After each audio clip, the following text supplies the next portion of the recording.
皆さんこんばっしょん。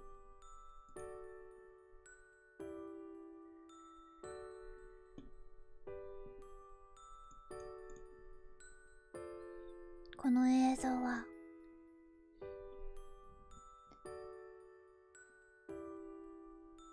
今地球の近くを通っているアルテミス1のミッションオリオン宇宙船からのリアルタイム映像です。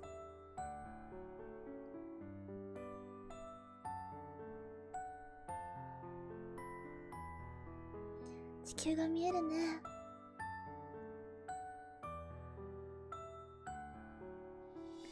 あと1時間で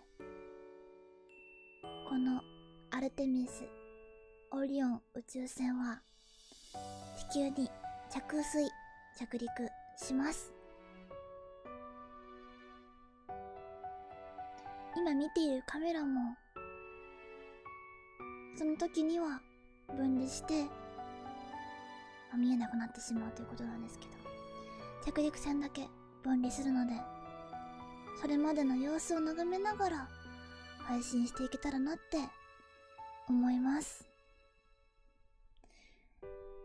少したくさんね、少し離れたところからの映像も見てもらおうかなと思って、今から1時間半ぐらい前の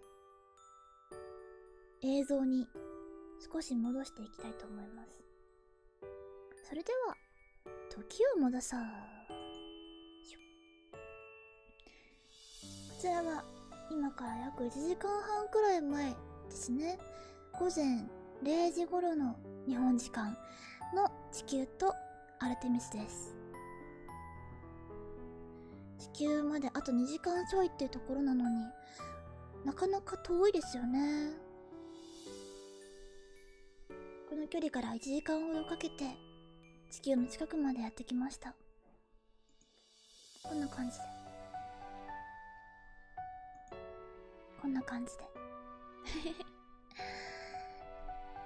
この映像はアルテミスからのライブフィードなので、もしかしたらアーカイブが残らないかもしれません。今このぐらいの地球の距離をね見られるのは今のタイミングだけかもしれないということで、ちょっと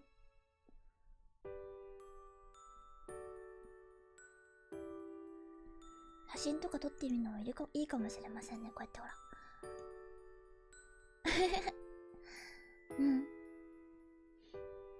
本番ではこういう中の人が、そうね、今は人は乗ってなくてマネキンが乗ってるんですけど、本番ではね、2年後の有人宇宙飛行ではここに人間を乗せて飛ぶということで、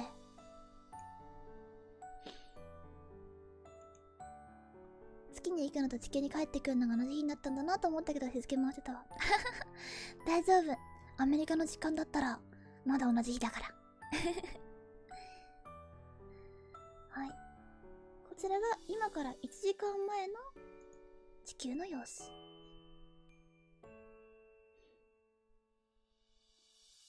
リアがずっと見てたのはこの地球なんだよね今ね、前も説明したけど、リアの頭についてるこのこの月みたいなマークの地球なんだよこれ三日月みたいな地球。この色がとっても好き。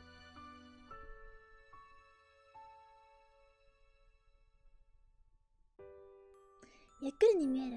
ゆっくりに見えるね。でも地球にこんなに早く近づいてるのにって感じもするね。10分ずつ進めていきましょう。50分前。ほらよく見るとどんどん近づいてますね。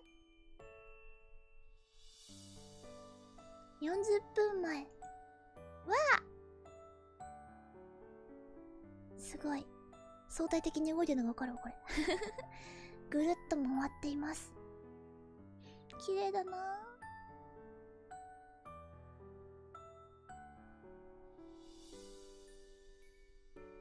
30分前。あ、向きが変わってますね。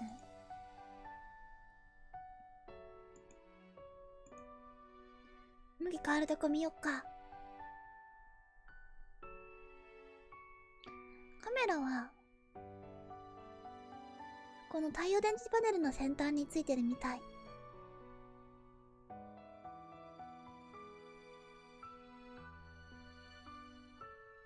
不思議な縮尺だね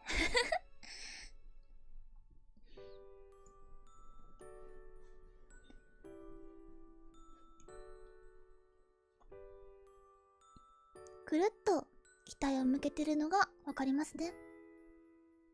このタイミングで姿勢変更のマニューバーしたってこと？そうね。これで姿勢をガッと変えてるのがわかる。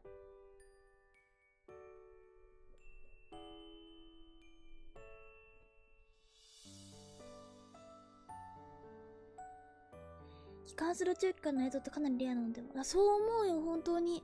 しかもこのレベルの自撮りができるっていうのもなかなかないんじゃないでしょうか。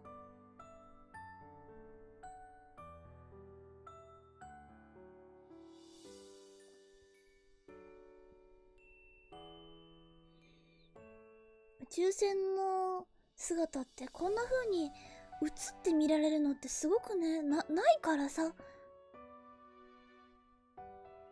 すごいね。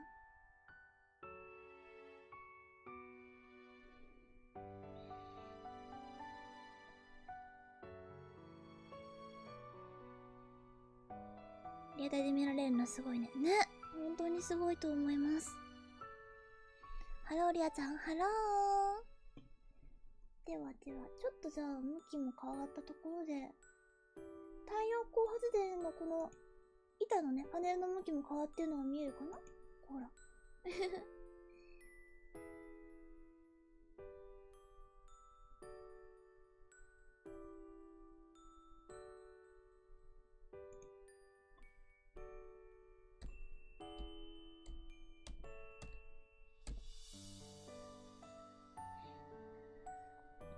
また姿勢が変わってますね。これは今から約30分前ほどの映像です。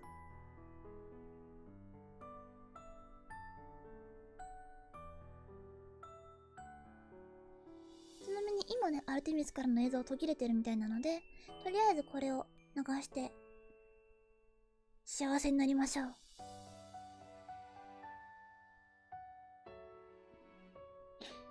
だいぶ近くなったな。そうだ、皆さんにお願いがあります。今1時43分、着水の時間は2時39分だったかな。あと1時間ほどなんですけど、今タイムラインで起きてる人にこんな面白いのあるよって教えてあげてください。もちろんリアの配信じゃなくてもいいです。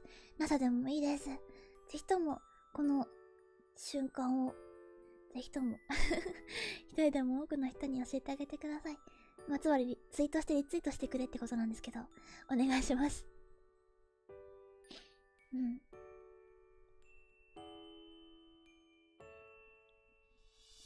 せっかくなんで。教えてあげるって上から目線だって思った。ごめん。ごめんなさい。いや、でも、これはなんか見て損しないと思うんだよね、これ。だってリアルタイムでこんなん見られるんだよ。すごいなぁ。今すぐの友達に送りつけた。えらい。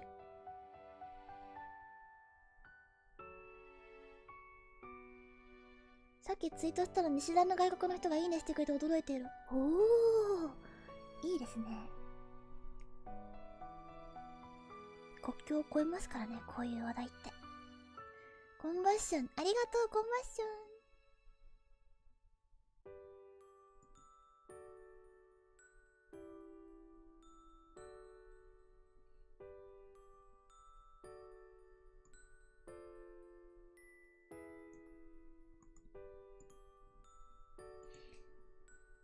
それからもう一つ、LIKE ボタンを押していってもらえるととても嬉しいです。LIKE ボタンは YouTube さんにこの配信がいいよって教えてあげるボタン。そして YouTube さんがこのライブがいいよって思ったらいろんな人におすすめしてくれます。オリオンに GoPro ヒーロー4をつけたのはなぜか、そんなコメントが来てましたけど、今これ GoPro なんだ、知らなかった。でも GoPro って4以上にもあるよね。いや、もう使ったことあるよ。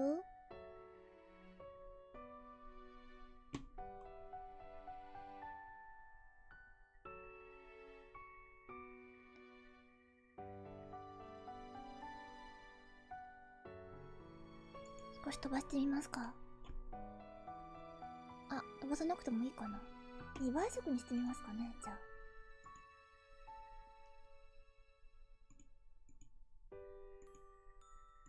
2倍速にしてみましょう。ずいぶん早いんだねって言われちゃいそうですね。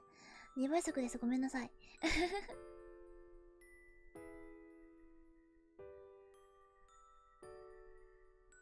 どうかな？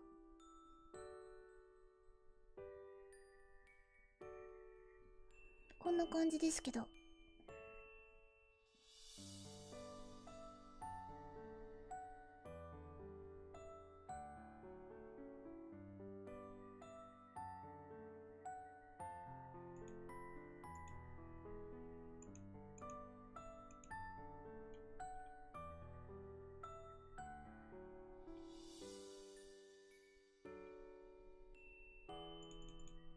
パリのコスモグラファー？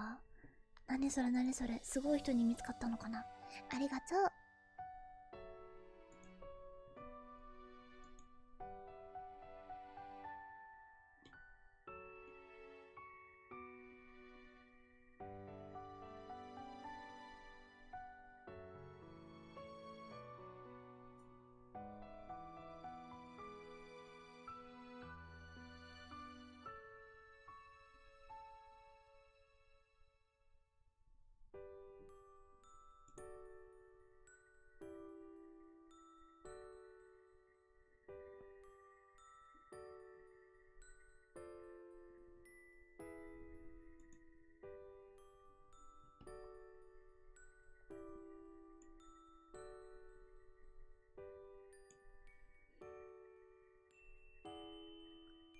プログラム書き換えて宇宙船本体とカメラを Wi-Fi で接続しているらしい。へえ。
月旅行って Wi-Fi 使えるんか。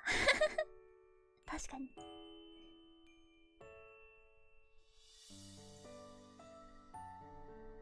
この後このまま地球に着陸するんですか？します。このままではないけどね、分離をします。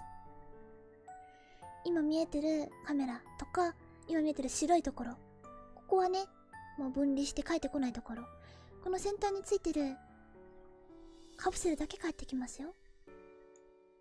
綺麗だね。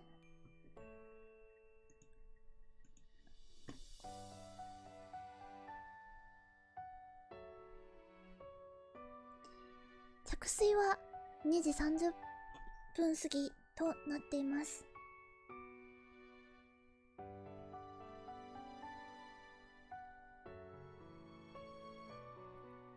これはちょっと前の映像を見てもらっています。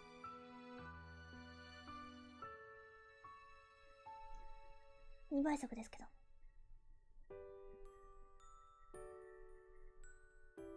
少し飛ばしますか？とりあえずこのまま見てもらおうか。ジェリは別のやつの準備してますね。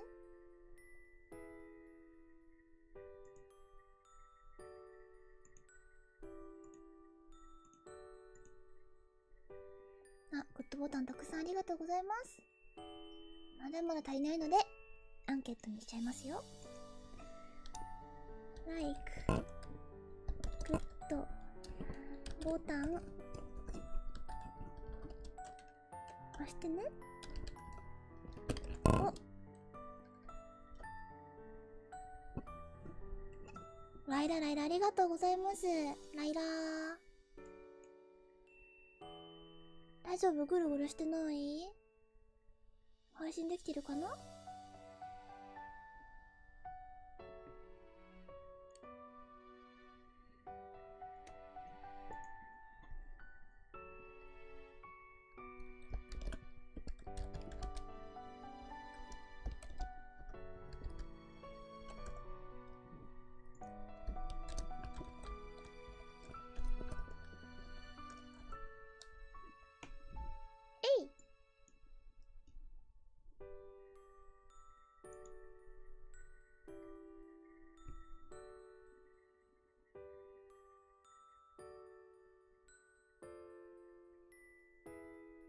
もしよかったら今のうちにグッドボタンお願いします。そしてリアともこうやって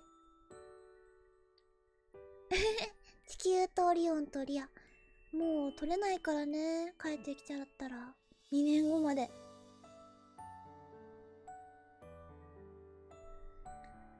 撮影していってください。明暗境界線がはっきり分かれてる。すごく綺麗だね。地球ってすごいな。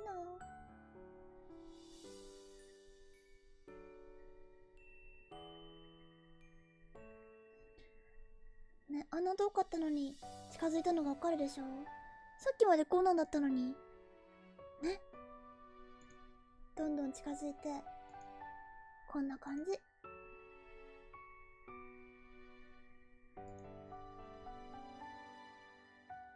あとはよく見るとね、ソーラーパネルが畳まれていってる様子とかもわかりますね。ほら、ここにはこんな感じでソーラーパネルあったけど、ここではなくなってるというか、上にこうウィッとなってますよね。なんかこうよく見ると気づくけど、よく見てないと気づかないアハ体験みたいな感じ。ちょっと戻すとね、あ、違うって思うけど、そんな感じです。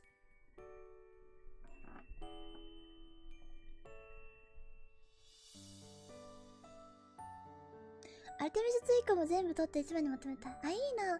とりあえずは今撮っとこう。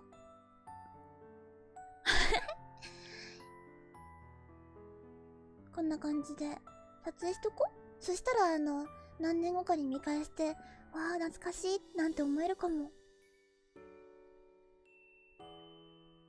日付入れておくのもいいね。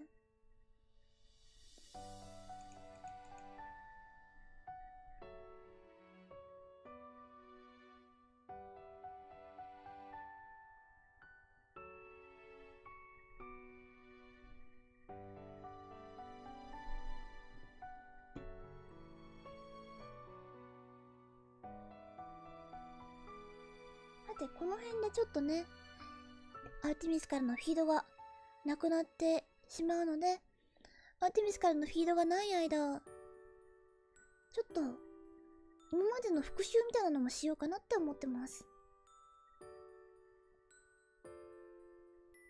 これ3ハピできそう。こうどうすんの？こうこう難しいんだけど。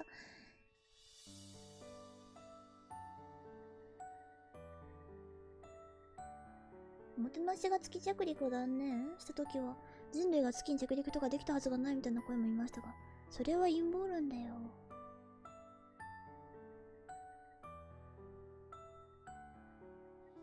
っていうことじゃなくてあんまり変な意見はもうね、聞かなくてもいいと思うよ。こんな感じ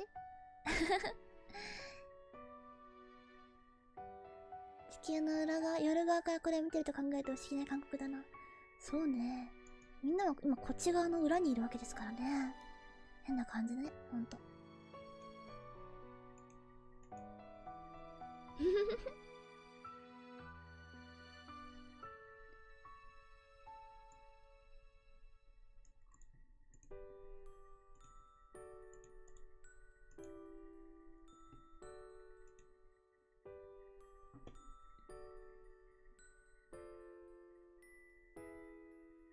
これは今の映像ではないんですけど、今映像がちょっと来てないみたいなので、とりあえず振り返りも兼ねて流しておりました。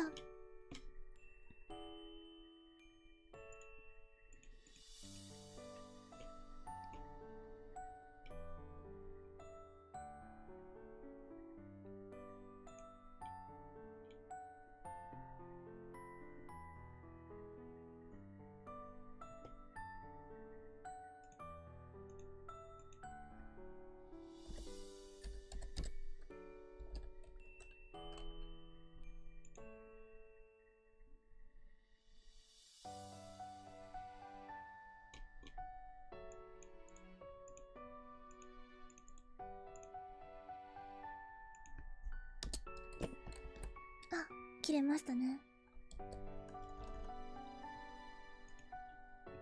はい。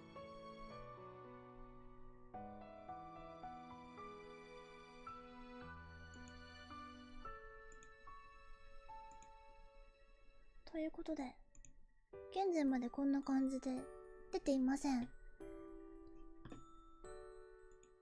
こんな感じですごく綺麗な地球もここまで近づいて、あと30分ちょいで地球に帰ってきますから、楽しみにしていてください。それではちょっと一旦失礼して、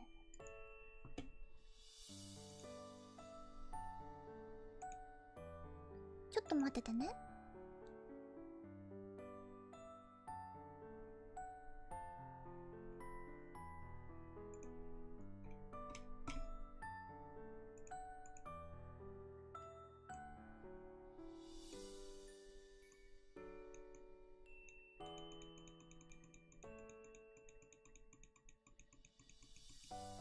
よいしょ。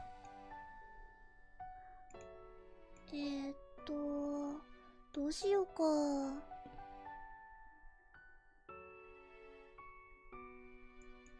ょっと音声入るかもしれない。一旦 BGM 切りますね。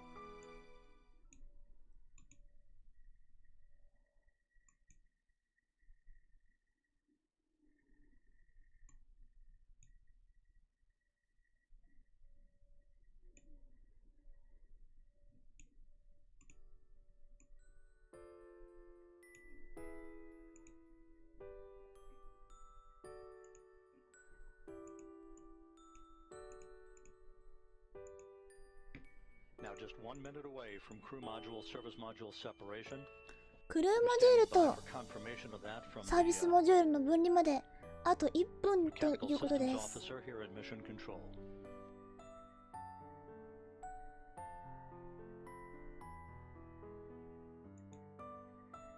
さあ来ますよ。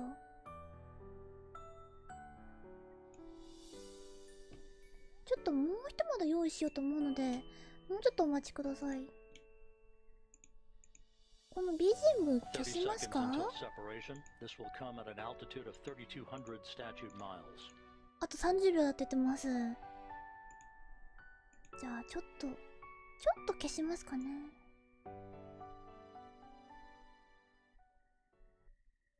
はい。10秒前。分離まで10秒前です。さあ、分離まであと少しですよ。We have confirmation of separation. 分離を確認しました。 Orion flying on its own. オライオンと Again, the separation occurred カプ right セル on とカ time プセルの at 11 a.m. and 11 seconds つ Central いてたや Time つの with 分離が Orion 確 3,200認された statute と miles away い from うこ Earth. とです。 The service module, the European service module has done its job. ヨーロピアンサービスモジュールは、仕事を完了しました。だって。お仕事お疲れ様でした。ヨーロピアンサービスモジュール。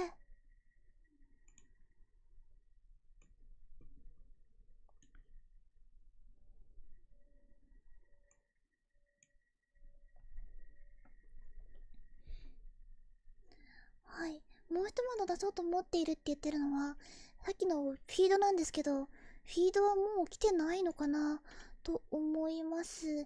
ちょっとわからないので、右にずっと出しておくのもありかなと思っています。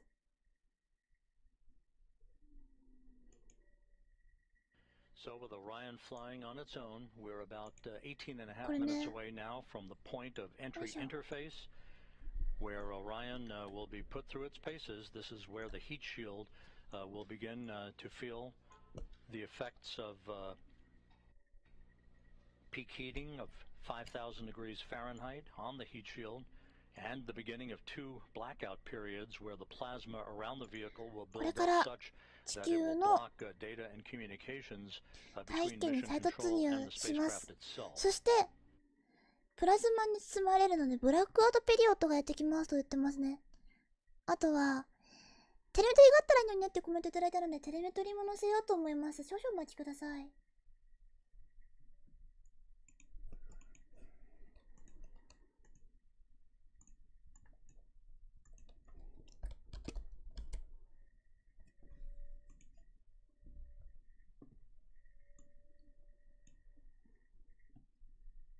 パラシュートでというか、はい、パラシュートで最終的には帰ってきますね。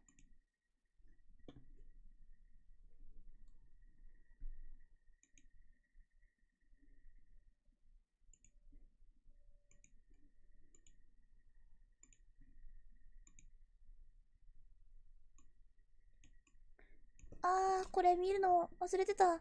さっき見れば分離の瞬間見られたのかな。残念。ごめんみんな。CG でもう分離されてたわ。ちょっと見せますね。もう分離されてましたけど、ちょっと戻せなかったので、今これですね。こんな感じです。これは回収の船かな。ヘリコプターがいますね。うわ、すごい元気な船いる。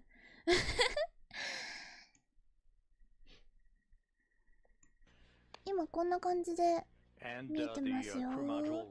ちょっとどうしようかな。2画面みたいなしたいですよね、本当はね。どうしようか。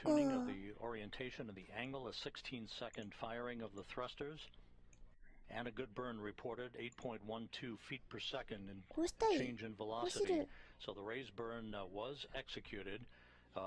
That will further fine-tune Orion's path at the proper azimuth or orientation, where the heat shield is at its optimum angle to begin the repulsion of the heat that will build up around the heat shield at the time that we begin entry interface just about 15 and a half minutes from now. ほらほらほらほら、何これ。 So the crew module service なんか向き module 変わってない separation 今。 went off as 今変わっ planned. た The の？ raise maneuver was executed at 気になるんですけど、オリア。 11:03 and 41 seconds Central Time.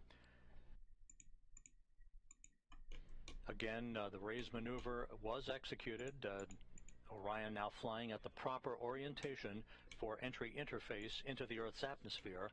Entry interface is scheduled at 11:20 and 14 seconds a.m. Central Time at an altitude of 400,000 feet. At that point, Orion will be traveling 24,464 miles an hour with a range to splashdown of 3,659 statute miles. 多分そうなんだと思うよ。そういう方向に進んでいくやつなんだと思うけど、ちょっとじゃあ窓調整します。ウィンドウをね、失礼します。こんな感じですね。ちょっとここもいいかい？シラスターみたいなので姿勢変えられるの？そうだね、シラスターで変えられるようになってると思います。こうしますね、ちょっとすいません。で、聞きたくてごめんなさい。で、別で、ちょっと、ここに、スペシャル、the first of which is scheduled to begin at 11:20 and 16 seconds a.m. Central Time and will last about 4 minutes and 48 seconds. At that time, entry guidance, which has been stored on board, pre-programmed commanding for Orion to continue to point its way toward the splashdown zone, will take over. The first blackout period should end around 11:25 and 4 seconds Central Time. That will set the stage for the skip entry, basically the maneuver that will enable Orion to dip into the Earth's atmosphere and skip back out of the Earth's atmosphere and dip back into the Earth's atmosphere like a rock, a flat rock on a pond. That will continue to dissipate energy and heat on the spacecraft, and is a maneuver that data will be gathered for to try to bring in multiple splashdown sites for crewed missions in the future. The second of the two blackout periods is scheduled to begin at 11:29 and 3 seconds a.m. Central Time, and that will last for about 2 minutes and 55 seconds till about 11:31 and change. That'll be the final blackout period after which we should lock up solidly for the remaining 8 minutes or so until splashdown. リアの配信や NASA の配信を共有してあげてくださいね。よいしょ。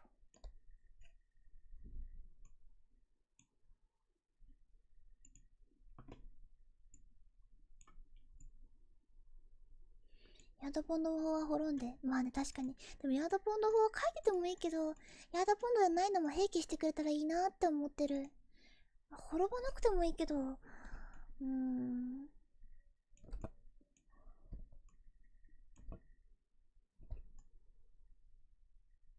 いしょ。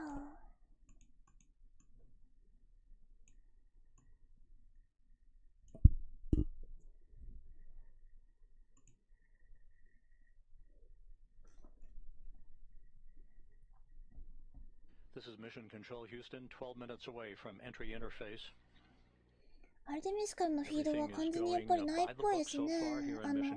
映像のフィードはもうないみたい。Entry Flight Director Judd Freeling and his team of flight controllers watching carefully over their data as they oversee the arrival of Orion for its splashdown site west of Baja, California. Time to splashdown 31 minutes. 31分前だそうです。ちょっとみんな今までの着水への今までの奇跡をとか言ってたんだけど、今までの奇跡見てる暇ないかもしれないって思っちゃった。軽く見る？軽く見るか？必要ない？必要ないか。ごめんね。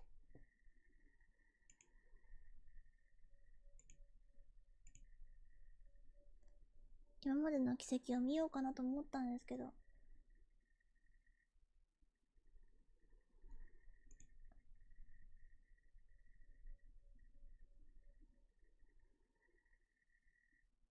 Less than 11 minutes now until entry interface.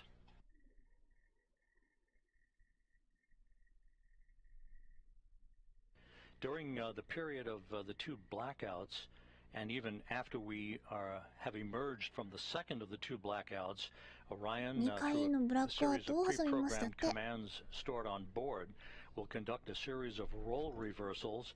This is very much like space shuttles conducted during their entries back to Earth, where it will roll to the left and then back to the right, banking roll reversals that will bleed off excess energy, excess inertia, and speed, and control the thermal characteristics of the vehicle as it heads towards its subsonic point, where it will go under Mach 1 It ク will 1、マッハ1のことマック go 1って言って subsonic at about 11:34 and 55 seconds a.m. Central Time, some 5 minutes before splashdown.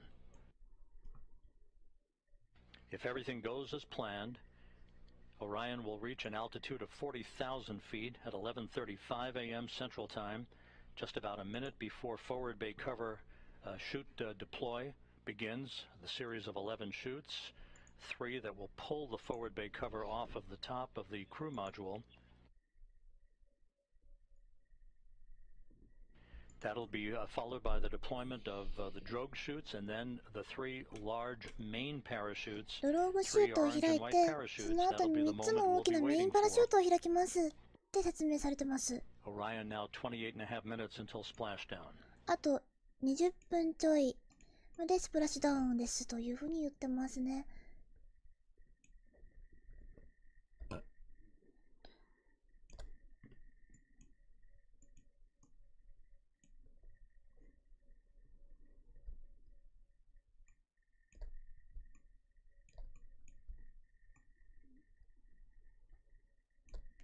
今はもしかしたらあれかも、ブラックアウトペリオッドかもしれませんね。ちょっと説明をしたいんですけど、プラズマに包まれるからちょうど出信ができない場所にいるのかもしれませんね。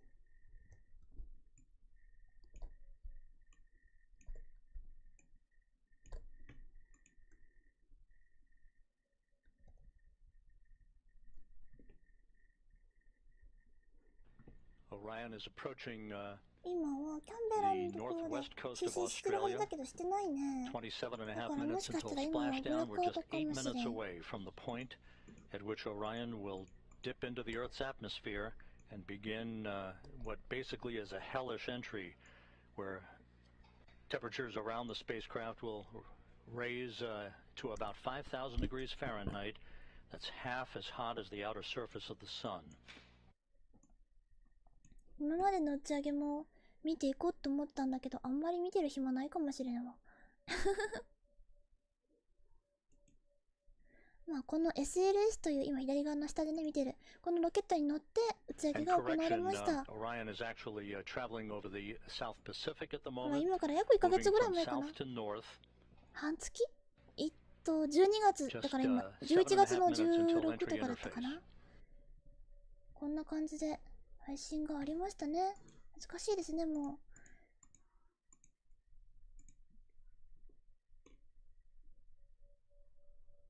本当はこれ見たいんだけど、時間が意外となかったわ。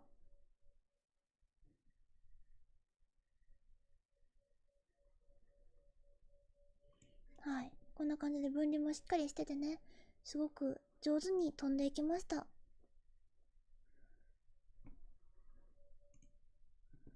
こんな感じで地球のことも見ながら飛んでいきました。わ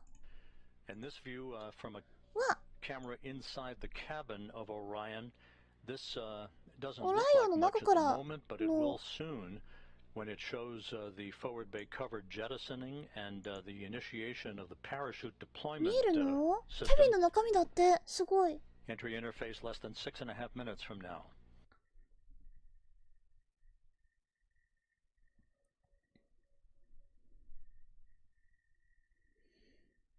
内側から宇宙に向けてでしょうかね、これ。へえ。間で月気球物とかいくつか飛んだんですよね。そうだよ。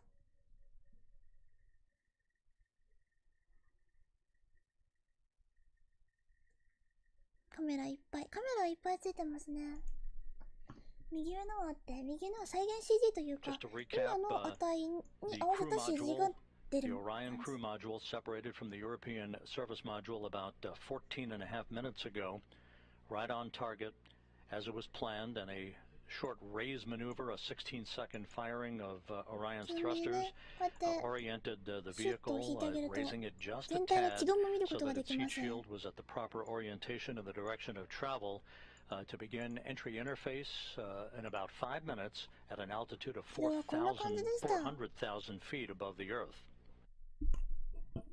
Orion is making its way south to north across the Pacific Ocean. こんな感じでした。ここからフライトして、currently traveling at 23,000 miles an hour. くるっと回って、月の周りに半周回って、くるっとして帰ってくる。今ね、月はここにいます。つまり月の軌道からはもうずれてるんですよ。月から帰ってくるわけじゃないんだね。月の横から帰ってくるように見えるかもしれませんね。この辺はリアの過去の配信で、説明しているので、もしよかったらこの過去の配信で見てほしいな。もうね、月とはバイバイしていますから、月の方向にはいません。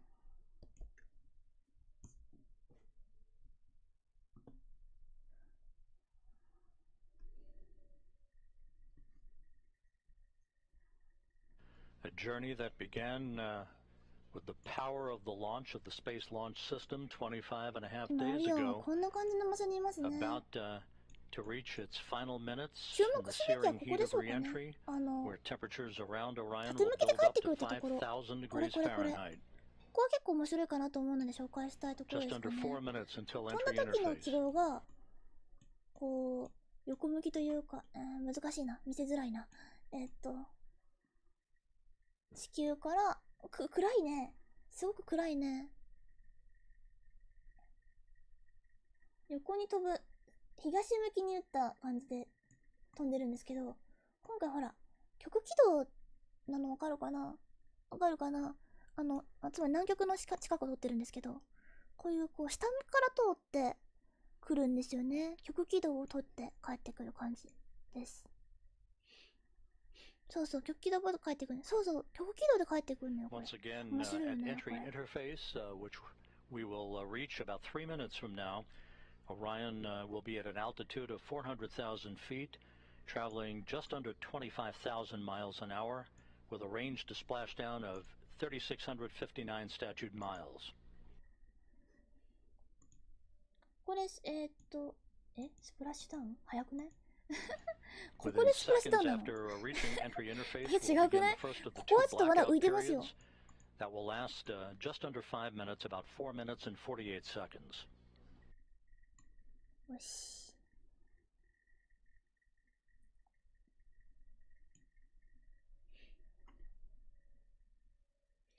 南極側から戻ってくるんだ。そうだね、そうだね。その通りですよ。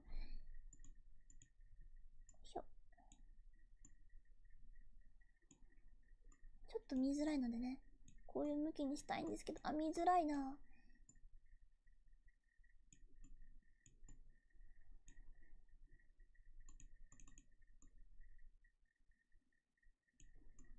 こんな感じでしょうか。And here's the ground track for Orion as it passes well to the west of South America. We're just 1 minute 44 seconds away from entry interface, moving from south to north to its splashdown target west of Baja California. ウエストバハカリフォルニアターゲットにしていると言ってますね。あとは今から南極の下？いや、南極の上か。もう南極通って上側に行ってんのかな？うん、そうみたい。今この CG のサイトはあんまり連動していないかもしれませんね。連動を気にすると、もうこの辺にいますね。もうここです、ここ。このもうこの辺にいる感じ。感じですね。Looking out of the upper hatch of Orion, you can see the limb of the Earth. We're going to be losing all of the data here shortly once we enter into the Earth's atmosphere and begin the first of the 2 blackout periods.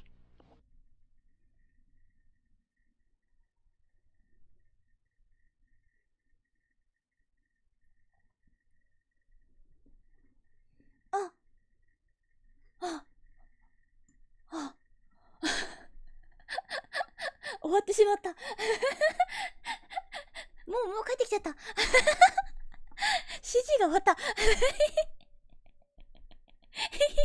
アルテミス is complete. まだ終わってないぞ。気が早い。気が早いぞ。判断が早いパン。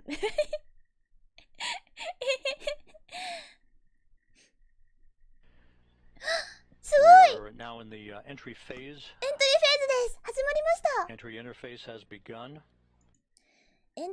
ーズが始まりました。地球の端っこが窓から見えていますね。うわ、すごい。見て。色が。う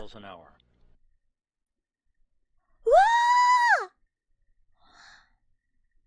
で、ブラックアウトかな？すごい。なんか赤くなってた。すごい。Based on what should be happening at the moment, where the temperatures around the heat shield 多分ね、プラズマ are に reaching 包まれ about て、 5,000 degrees Fahrenheit. ブラッ This クアウ is ト the ピリ moment オ of ド、 truth for 通信がで Orion. きないところに来たのかなと思います。ふわっと赤くなりましたね。すご We かっ should た。 be coming out of this first へ blackout ー、す period ご just under 4 minutes ーい。頑 from 張れ now. 今、アリオンちゃん、流れ星みたいな感じで見えてるかもしれませんね。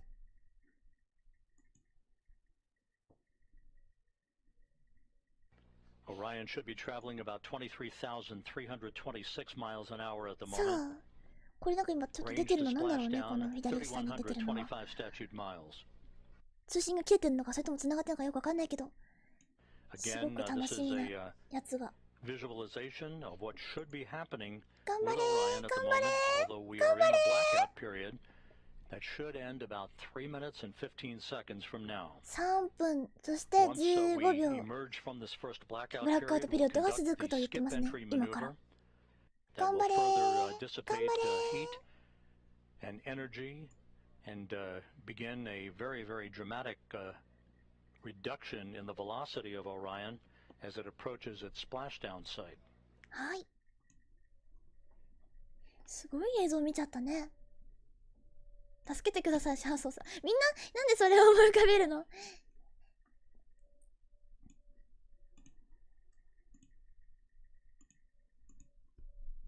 いしょ。じゃあちょっとツイートしてくるね。お、よいしょっと。Clocks here in mission control showing the sequence of events yet to come. イベン The トは first これから。 blackout period そう to な end の？ about 2 minutes and 18 seconds そう from なの？ now. 言えばいいの？リアもじゃあ。 The second of the two blackout ザクには periods 大気圏を would 突破する begin 性能は about ないだ 6け。 minutes from now. For about 7 minutes, だが無駄死にではないぞ。 by the jettisoning of the forward bay cover, that ツイート will ツイート begin ツイ the ートしよう。 sequence of the deployment of the parachutes. First, a pair of drogue chutes, 3 pilot parachutes that will then pull 3 main parachutes to begin the final moments of Orion's descent back to its splashdown in あ、 the それでもわか Pacific るよ、アリ Ocean. わかるよ。そりゃわかるさ。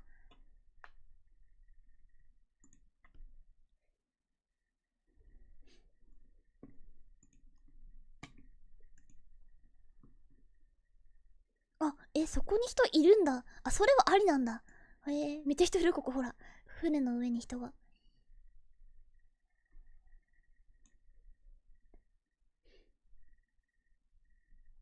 ファーストガンダム？ちょっとこの右上のやつはもう終わっちゃったっぽいので、一旦これを消しますね。はい、消しました。さて、ちょっと別の方のフィルム見たいですね。1 minute to go until we come out of this first blackout period.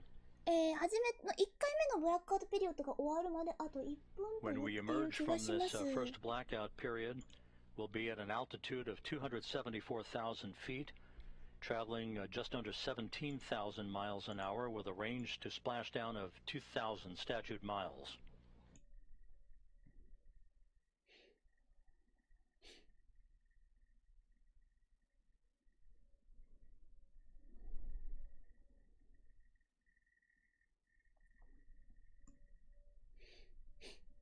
頑張れ。3分は長いね。そうだね、3分長いね。もうずっと受かってないんだけど、このアルテミスの DSN。これ違うのかな？ Standing by for a reacquisition of signal.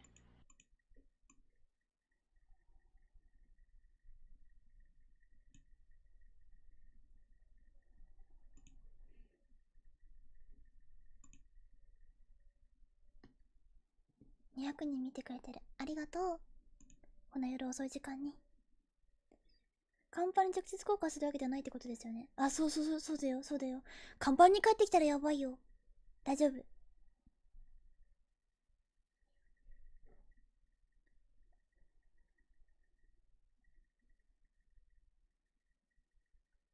水にね、ぽちゃんとなりますから。見えるかな。そしてちょっとさ、思うんだけど、NASA さんはこの謎の枠はいらないと思うんだよね。なんか来た。やばい、ちょっと待って。あ、これどうやって映せばいいの？どうやって映せばいいこれかちょっと待って。来た。来た。あーちょっと待って。なんか来たぞ。それ、リアそれが見たい。Flight dynamics reports that Orion is right on the money, coming right down the pike. A good view out of the cabin camera, looking out of the upper hatch of Orion.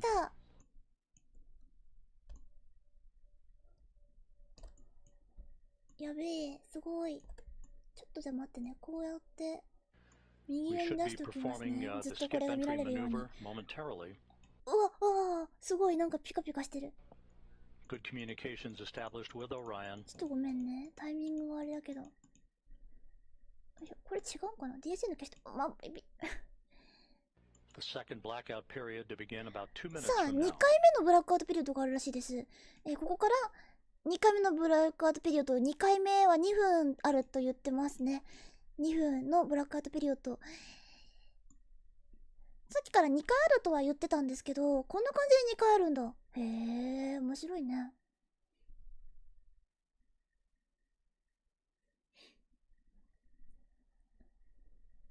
ちょっとオレンジ色見えてた Orion ね。 is at the apogee of the skip entry maneuver, beginning the second in a series of role reversals, again banking maneuvers to bleed off excess inertia and to dissipate heat around the spacecraft. ね、こんな感じ。今度は2分です。そうですね。英語頑張って聞き取ってるので。いてて。よいしょ。The start of the second blackout period, about a minute and 13 seconds from now, will come at an altitude of 270,000 feet, with Orion traveling about 16,400 miles an hour, range to splashdown less than 1,000 miles.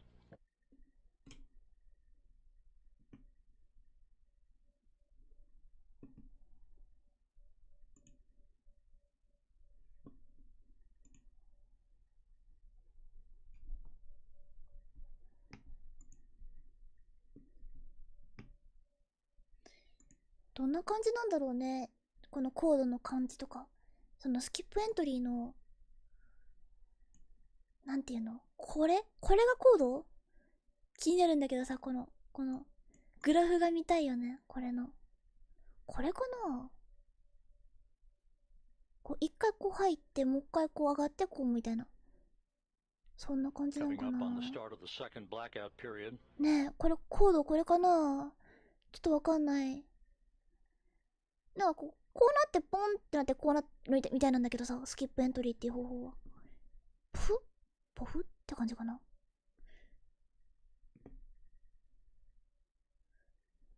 2回あるんだね。面白いな。We should be in that second blackout period right now. 2回目のブラックアウトピリオドが今現在行われているところ、これは2分続くので、あと残り30秒ぐらいでしょうかね。20 times the speed of sound. If all goes as planned, we should be out of the blackout period with a solid lockup on Until the this, we vehicle have been very careful with our FP entry at designed to 11:31 and 46 not to seconds skip a.m. word. Central Time. 飛び出してしまわないように調整とても頑張ってるってことかな。吹っ飛ばないように頑張ってるってことだな。FPA 入力設計を頑張ってる。突入角度ってことかな。右のね、ところがアルテミスからのフィードが来ているっぽいので、これちょっと大きくしておけば、復活した時にすぐわかるんじゃないかなと思います。大きくしていいですか？こんな感じで。フライトパスアングル。あ、やっぱ角度のことなんだ。ありがとう。英文上手、セキュー。ありがとうございます。浅めの角度で減速してブレーキしてもう一回深みで突入。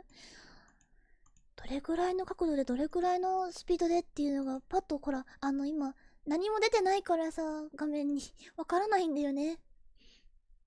グラフとかちょっとなんかテレビとか出してもらえたらとても嬉しいんだけど、わからないなって。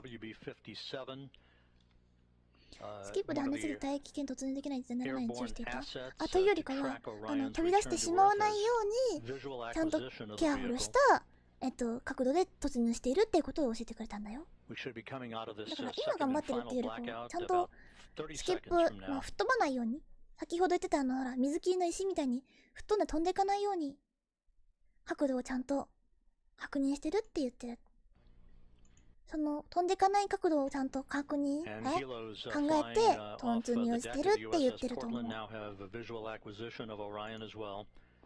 At an altitude of 174,000 feet, traveling 12,600 miles an hour, range to splash down 288 statute miles. スタチューマイルズ来ましたか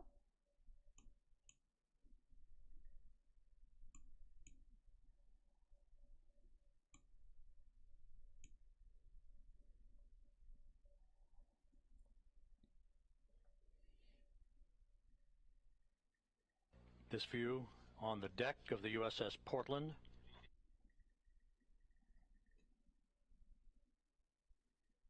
お、来た2回目のブラックアウトピリオドが終わったっぽい。 And there is a view out of the cabin camera of Orion. 帰ってきました。キャビンカメラの映像でした。そうです。すごい地平線が見えるぞ。来ましたね。来ました。Forward bay cover jettisoning less than 3.5 minutes from now. まだ少しね、オレンジ色に見える感じもしますね。150,000 feet off the ocean. 雲が見える。綺麗だね。すごい。帰ってくるんだ。いよいよ帰ってくるんだよ。地球に。懐かしいな。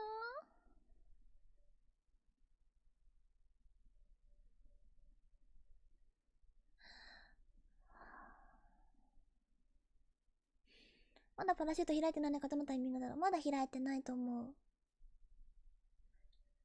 開くとすぐわかると思うかな。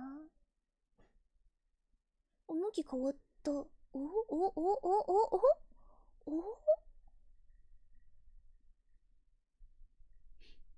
すごい。Orion's speed now down to Mach 6. マッハ6で飛んでると言ってますね。今オライオンのスピードはマッハ6です。だって。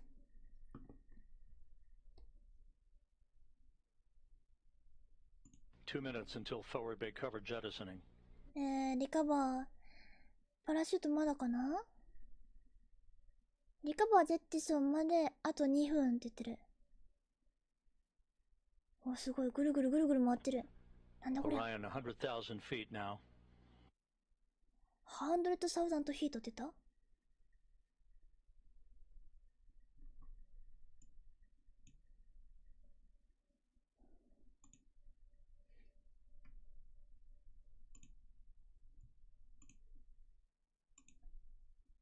頑張れ。Spacecraft about to go subsonic. サブソニック。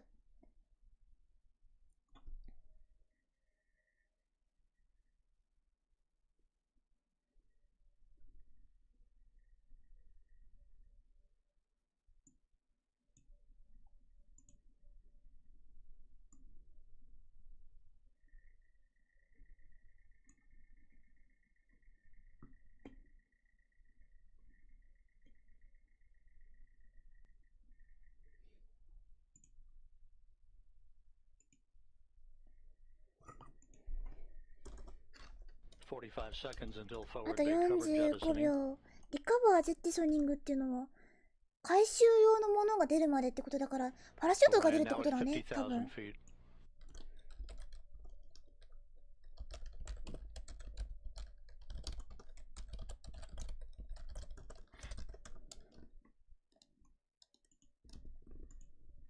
Forward bay cover jettisoning pyros are armed. さあ、あともう少しですよ。もうちょっとでドローグシュート出て、その後メインパラシュートが出るでと思いますので、見ておこう見ておこう。ちょっと右上消しますね。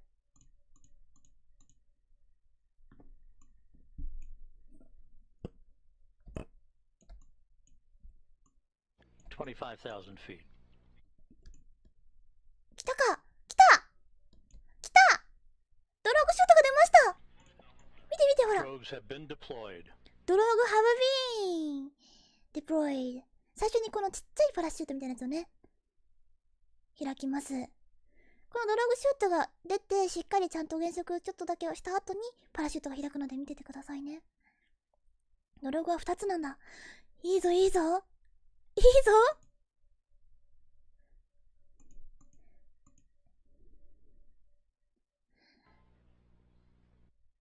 Two good drogue shoots 2 reported つの by ド the ローグシュ recovery ート team 用 out in 意 the 出 Pacific. てる。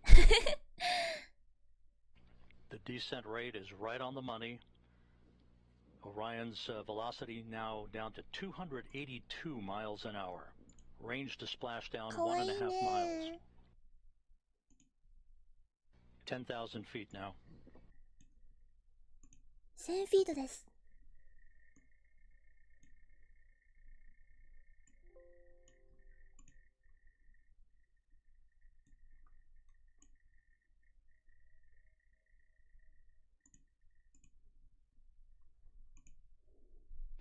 And we're on mains. 来た。 5,000 パラシュー feet. トを開け開け Briefing in progress. 来た来た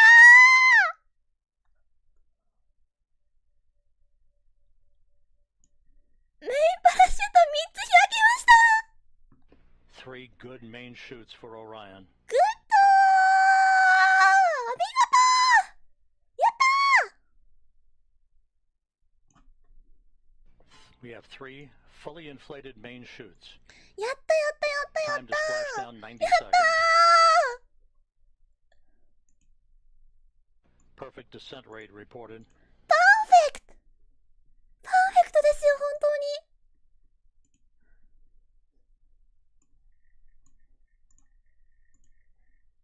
素晴らしい。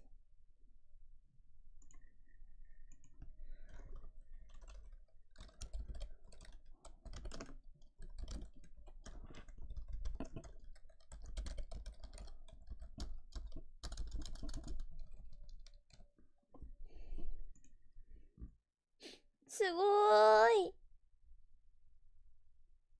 おお、あ、すごいす And there it is. 完 High over the 璧 Pacific, ゼア America's ティー ticket to ride to the moon and beyond now in view. 見てくだ Orion さ under its い。 shoots descending toward splashdown. カメラから見た映像も出てきました。地上からの映像。すごい完璧です。おかえりなさい。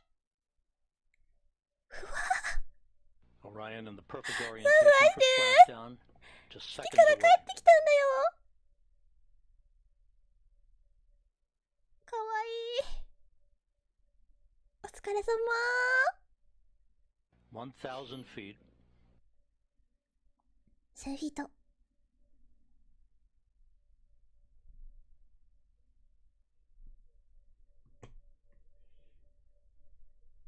Good descent rate.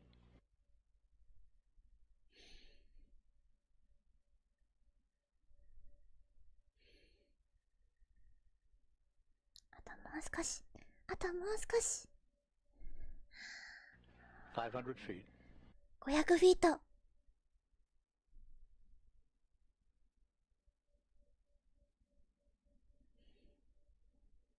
戻ってきた。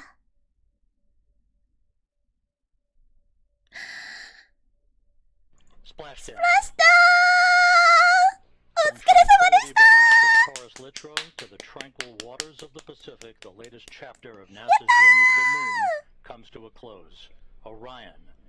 おかえりなさい。 Unofficial splashdown time すごい、帰ってきた。 and 30 seconds AM Central Time. お疲れ様でした。すごいね。よしよしよしよし。偉いぞ。かわい At い a ね。 mission elapsed time of おかえり。 25 days, 10 hours, 54 minutes, 50 seconds. That's unofficial. Splashing down off the coast of Baja, California. お疲れ様でした。スプラッシュダウンでした。いやー、見れてよかった。 The crew module uprighting system now being inflated for the bags currently being inflated.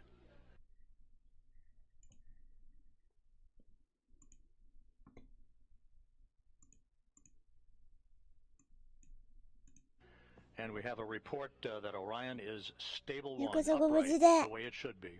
おかえりなさい。なんかふわふわしてますね。頭になんかついてますね。アポロ以来50年ぶりの軍艦で Once の回 again, 収だ。あ、軍 splashdown 艦なのこれ。 occurring at そうなんだ。 11:40 a.m. Central Time, 9:40 a.m. Pacific Time, west of Baja, California, after a すご textbook ー entry い。 for the Orion おかえりおかえ spacecraft, り。 bringing its 25.5-day mission to an end. 中のモーニキンちゃんたちが元気でいることを祈ってますけど。すごいな。おかえりなさい。着水自体が50年ぶり？いや、ごめんなさい。ドラゴンというものがいまして、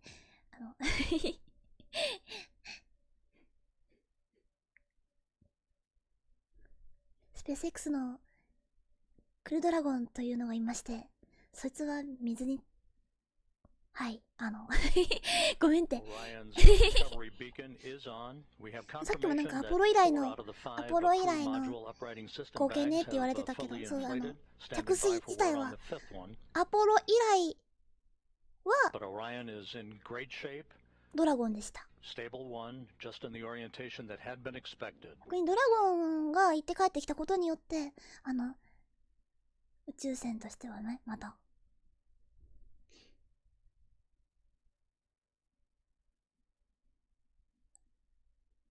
アメリカの民間でもだったけど人を送って帰ってくるってことができたよねって話になったね。民間と国とではまた違うので、まあそうね、はい、そうね。ナイスタイミングありがとう。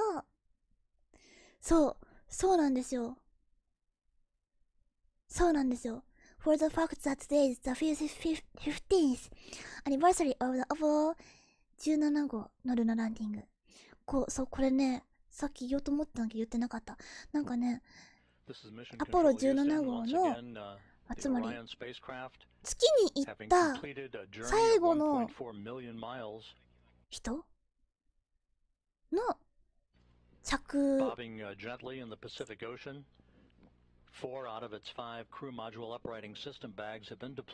着月表面なんて言わないかな。月に行った最後の人のが月に行ってから50年が今日なんだって。最後の人っていうか、そう、最後のアポロ。そう月着陸記念日。着陸記念日なんだけど、最後の月に着陸した人乗ってたやつの着陸から50年。つまりあれから50年が経ちましたってことですね。しかも今日。すいません、今日なんですけど、Hello!Thank you for coming my live stream. 来てくれてありがとうございます。ネシさん何者ですか？宇推くりあっていう Vtuber です。何者？宇宙人です。あ、これはふざけてるんじゃなくて宇宙人です。VTuber です。名前覚えてきてください。宇推くりあっていうの。同じ何者？日本で一番ロケットを見ている VTuber です。日本で一番ロケットの打ち上げ見ている VTuber です。あ、日本で一番ロケットの打ち上げ見ているっていうのは VTuber にかかってます。なんか、船通りましたね。通り過ぎましたね。あれ？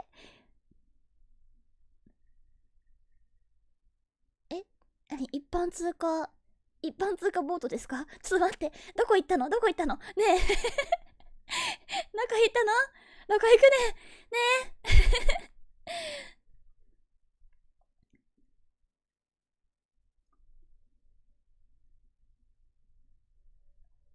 え。あれ？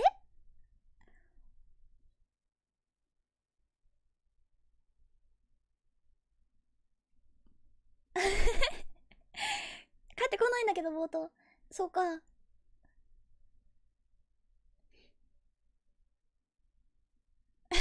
安全確認みたいな。いや、どうなのかな。どこ行くねんって感じ。VTuber ってくくんなくても日本で打ち上げ一番実況してるって言っても過言ではないかも。ふっとやー。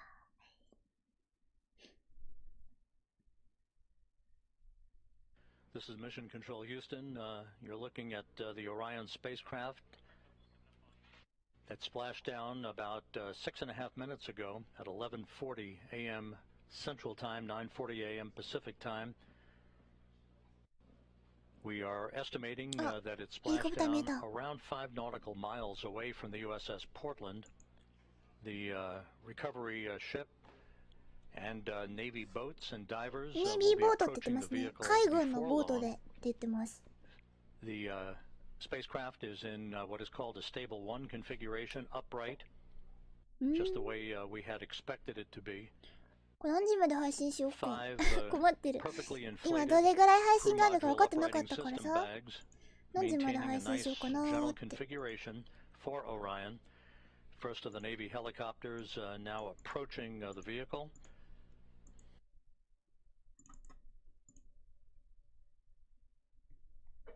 今ツイートしてなかったよ。 And here in Mission Control, some of Orion's systems no longer needed are being powered down. Many of them will stay powered up for the next 2 hours while we conduct a series of test objectives to characterize the thermal conditioning of the spacecraft that will be important for future data for crewed missions to determine how long the crews can remain comfortable inside a vehicle returning from the moon. We also will be conducting tests of the beacon and SARSAT system for maintaining tracking of the spacecraft, for recovery forces that will be approaching the spacecraft in the future. And coming up in the next hour and a half will be the reactivation of an ammonia boiler system that will provide cooling in the spacecraft, as it will when crews return from their missions on board Orion. 今日乗ってないけどリハーサル的に回収するんでしょうね。あ、そう、全部やる、全部。本当に。最初から最後まで。打ち上げから回収まで。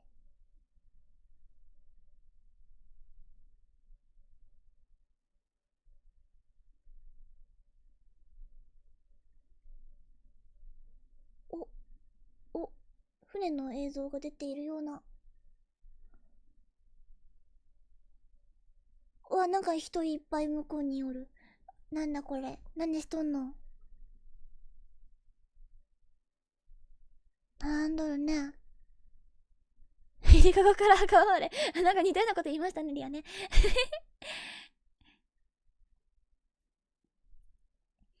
回収が遅れた時に中の環境機能がどれぐらい掛け持つかのテストも兼ねるって言ってた？なんか熱のテストとも言ってた。サーマルテストとか。それはセルフィーやろ。あ、そういうことか。なるほどな。クルードラゴンの着水時は国の開始まで中継ありましたね。まあ、それはね、確かにね、NASA と、違うかもしれないしね。わかんないや。あ、帰ってきた。一番端っこの人帰ってきた。写真撮ってたのかな、本当に。そうっぽいね。へえ。パルスフェーズちゃん、クリア世代にようこそ来てくれてありがとうございます。薄いクリアって言います。This is Mission Control Houston. Reports from the USS Portland indicate that the first of two Navy helicopters flying in the vicinity of Orion, which is about 5 nautical miles away from the ship, indicate no damage to the spacecraft and no hazardous fuel leaking from the spacecraft. Good view of the helicopters. And the initial Navy boats that will be approaching Orion. セカップちゃんありがとうございます。ニコニコ、何それは。かわいい。かわいい、そのシール。イェイイェイイェイイェイイェイイェイイェイありがとう。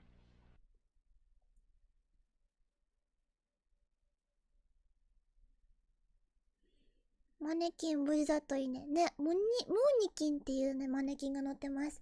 ムーンのマネキンだからかな、ムーニキンちゃん。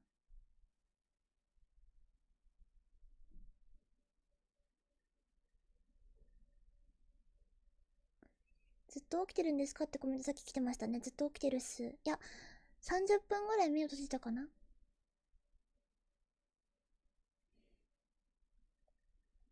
月帰りのマネキンか。ねえ、月の周りを周回して帰ってきたなんてすごいよね。リアも乗りたい。DD ロックちゃん、クレセダようこそ来てくれてありがとうございます。嬉しい。これからよろしくね。スタンプとか使っててください。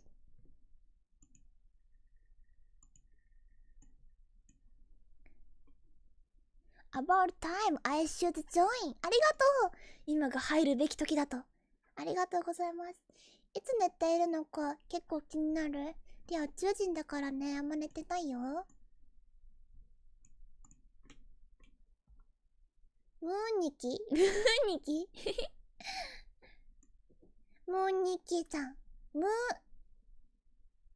なんて言ったムーニキン。ムーニキンです。ムーニキン。ミアの名前をまだ覚えてない人いますか？そう。Vtuber の宇推くりあです。皆さんもしよかったら、リアちゃんって呼んでってくださいね。あとは、クリアちゃんとかでもいいですよ。ツイートするときにはリアライブで、ハッシュタグ使ってください。プニキちげえよ。ちゃんリア。それでもいいや。リアちゃんありがとう。イェイイェイ。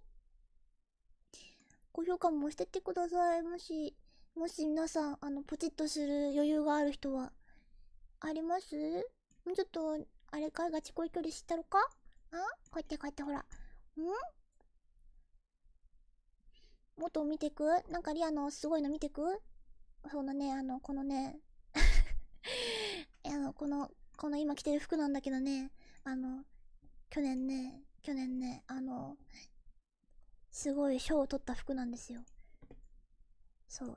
何がすごいって VTuber の1位を取った服なんだよ。すごいんだぞ。ちょ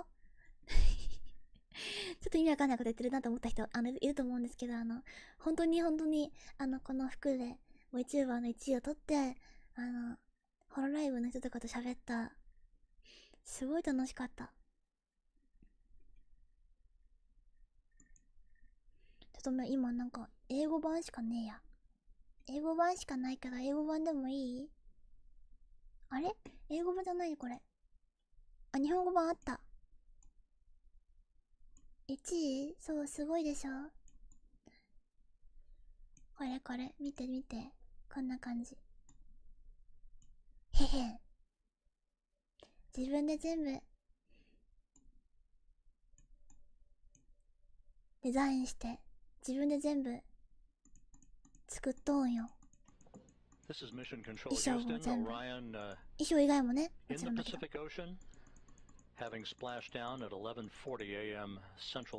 みんなに見せたらいつもびっくりしてくれるから、毎回ね、出してニコニコしてもらおうと思って。かわい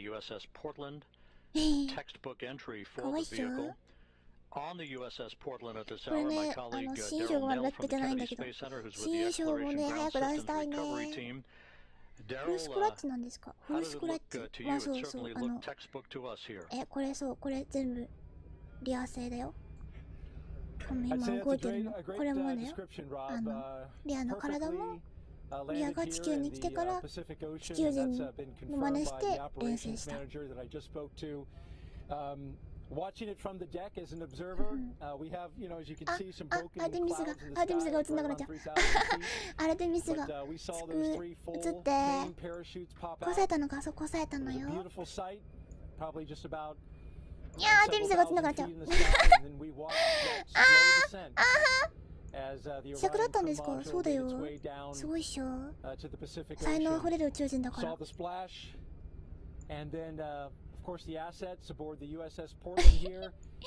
見えなくなっちゃうね。見えなくなっちゃうから、こっちの枠を少しちっちゃくします。悪いことします。中の人が作ったんですか？いや、中の人じゃないよ、リアだよ。誰だよ、中の人って。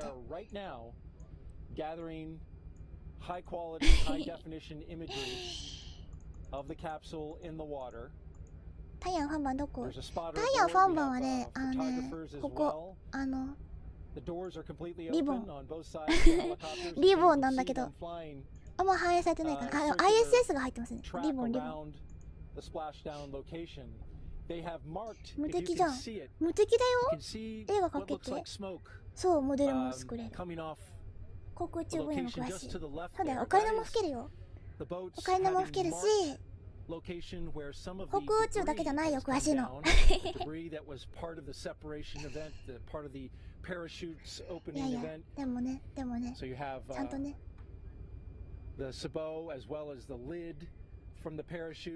あと、謙虚さも持ってますから、ごめんなさい、つよつよとか言うのは。面の皮熱いな、これちょっと思ったかもしれないけど、VTuber は面の皮熱くないとやっていけない職業みたいなので、面の皮熱くやらせてもらってますけど、ちゃんとね、ちゃんと謙虚さの汗持ってますから。はい。リアさん見てると自分何もできないな。そんなことないよ。そんなことないよ。リアはできることだけやってるんだよ。できないことあるよ。皆さんも知ってるでしょ？お部屋の片付け。そればっかりはもう無理ですね。ヘ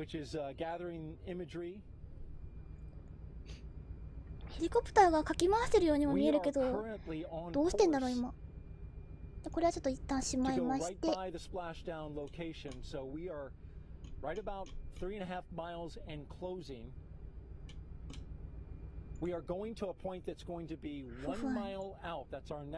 X できますか？エペはできません。麻雀は？麻雀ちょっとだけできます。本当にちょっとだけしかできませんけど、ちょっとできますよ。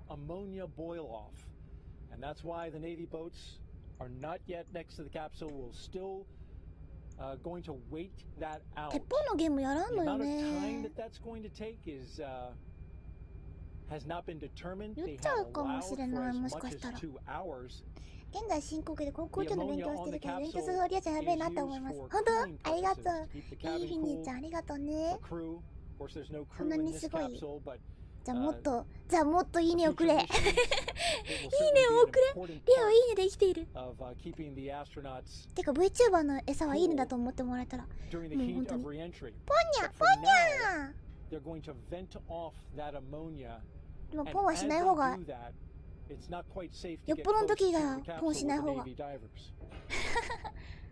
チュンならポンしよう。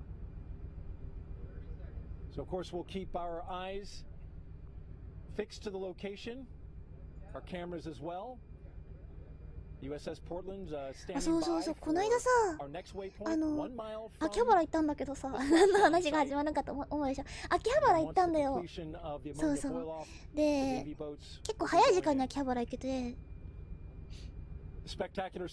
で、もうアニメショップも見たいなと思ったんだけど、まずとりあえず、早い時間に閉まっちゃう電子、そうそう、無駄な抵抗、それ。パーツ屋さん行ったのね。そこで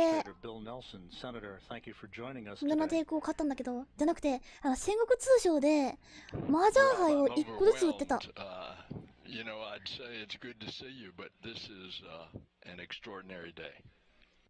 あ、マサの偉い人だ。マサの偉い人ありがとう。ありがとうありがとう。バラ売り。そう、バラ売りしててさ。マージャン杯をバラ売りしてるのね。そう。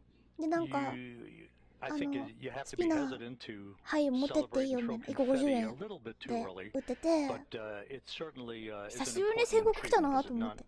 いつも秋月とか行くから。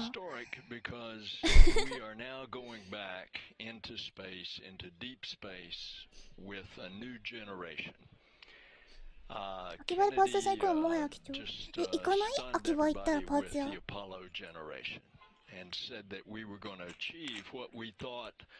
最近話題になってましたね。あ、そうなの？なんか全然知らなくて、戦国行こうと思って行ったら、いや、あってさ、なんか入り口に天板持ってましたね。そう、売ってる売ってる。なんかね、セットをね、バラして売ってるみたいなんですよ。どのあたりにあるんですか？戦国通称？秋葉原の戦国って入れて検索して出てくるところの入り口のところに売ってる。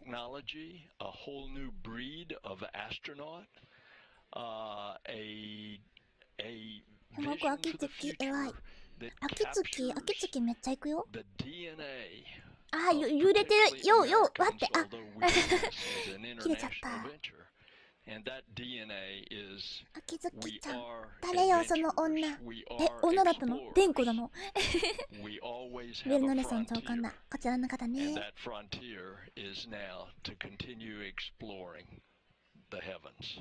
Heavens。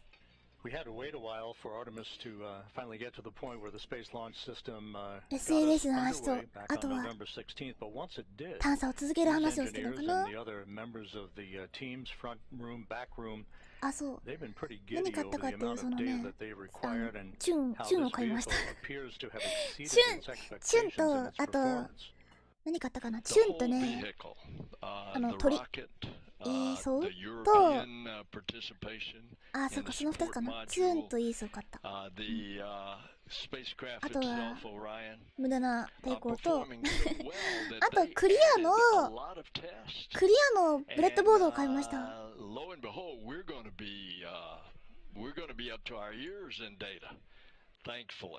サンクフリー。本当に嬉しそうだね。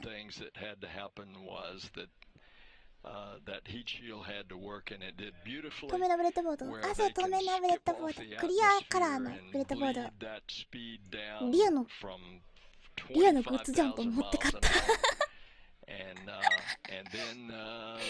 話でチュンってこと？ 1 話でチュン。2話でチュンチュン。3話ソロエヴァチュチュンがチュン。電子工作もするんですか？電子工作もたまにするけど最近してないな。電子工作もできる。ちょっと、本当にちょっとだけね。ちょっとできるじゃなくて、ちょっとできる。カンサットも作ったことあるな。クリアカラーが全部金具。そうそう。もうそれでいいかなと思って。皆さんなんかちょっとコップとか見たらもう、リアだと思ってもらえる。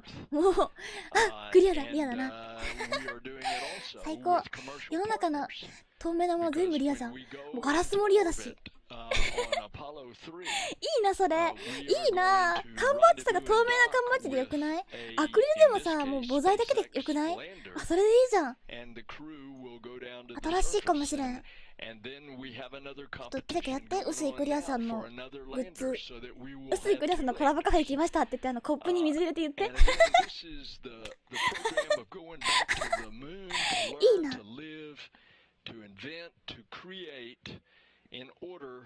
4月でだけだった。やったー！卵の白身も考えたことなかった。卵の白身か。それでもいいよ。薄くてクリアなやつよか。そうね。ファイナルルナ何人抜けてるの？50年のこの日に帰ってきましたって言ってんのかな？What a fitting opportunity that I had last night to sit with Jack Schmidt at the astronaut dinner and to talk to him about those あ、そうなんだ。 experiences. 議員になってからスペースシャトル乗ったの知らなかっ50た。 years, it's a long time, but クラブカーで水968円。高い高い高い。541円でいい。541 円。 International Space Station, we brought in commercial partners.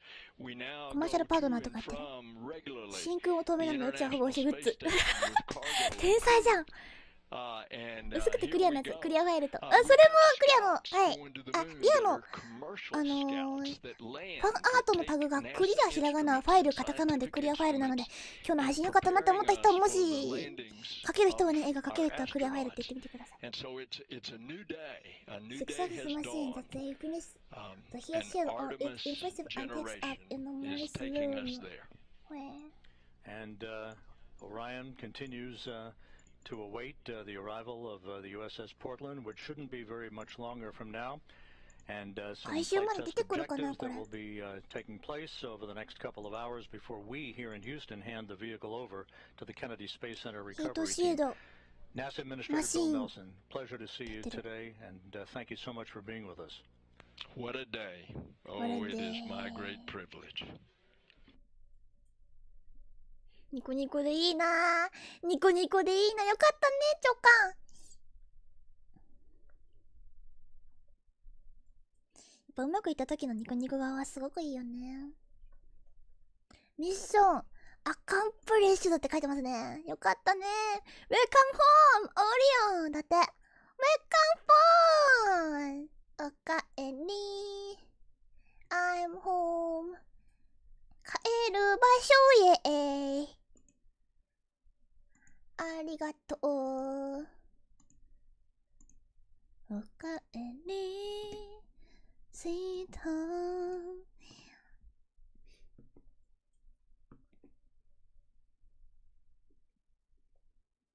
This is Mission Control Houston, 26 minutes after the return of Orion from its circumnavigation of the moon and a splashdown in the Pacific, a bullseye splashdown, just about 5 nautical miles away from the USS Portland, as What had a been day! What a planned. lovely day! だって、 Portland ありがとう。 about す to ごいね、本当に。 arrive よかっ near たね。 the spacecraft, as you heard from Daryl Nail, who at this moment is さて、 standing by この on the Portland. 後なんですけど、 The woman in charge of the 2024 recovery 年 operations, に Melissa 友人の Jones. 打ち上げ Daryl? が予定されているそうです。 Thank you, Rob. That's right. Melissa Jones, the recovery director, just came from outside the John. ship's control center. リカバリーディレクターのジョーンズさんとお話を聞きます。だって、まだこれリカバリーしないの ?1 時間ぐらい待つのマジで What a day it is, right? We just had splashdown and want to ask you, first of all, operationally, where do we stand and what do we have to go? 次はどうなるのどっか行くのなんていうのかなリカバリーってどういう意味リカバリーは回収するとかそういう意味ですね。The beacons on the capsules and on the astronaut suits to prepare for Artemis II. And once that is complete, the vehicle will be powered down by the Mission Control Center, and they'll hand that over officially to us here locally in the Pacific. And then we will approach the capsule and attach some lines to it. カプセルにアプローチして That's a delicate mission, right? Because you will be 回収するって言ってるかな lines and through the use of Navy boats and then also a winch ネ inside ビ the ーボ well ート deck. 海軍の Maybe ボートに sailors on the lines attached to it as well. It seems like a very delicate operation, especially getting in the well deck where waves will be sloshing around. And we've got already スロッシングアラウンドとかってねチャプチャプしててこのことをスロッシングアラウンドって言ってるのかな Control the capsule in the well deck with all the water that we have in there, and to softly land it on the cradle so that we can capture as much data from the heat shield as possible. ヒートシールドのデータが上手にいっぱい取れた出てる気がする Your reaction that moment that it splashed down. So when they called capture from the helicopters, it was the most amazing feeling. It's just been a long time coming. We've been working this mission for a while, and we've done a ton of training. And every time you do training with a mock-up capsule, you don't have any of that. You don't have parachutes. You don't, hear it coming back through the atmosphere, the sonic booms, and all of that kind of stuff. And today that ソニックブームの話もしてんな it's just amazing. あと配達時の時のデータの話もしてるみたいだけどごめんねちょっと聞き取りづらかった フ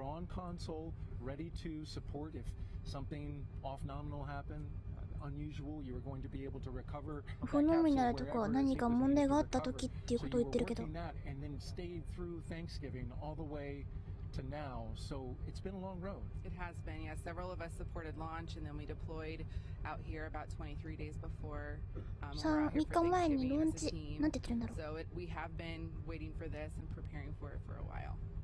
And it looks like you're doing a great job so far. Thank you. Good luck the rest of the way, Melissa Jones. Ah, And thank you for 終わ joining って us. る。 Thank you very Appreciate much. it. Thanks for having me. オッケーオッケー。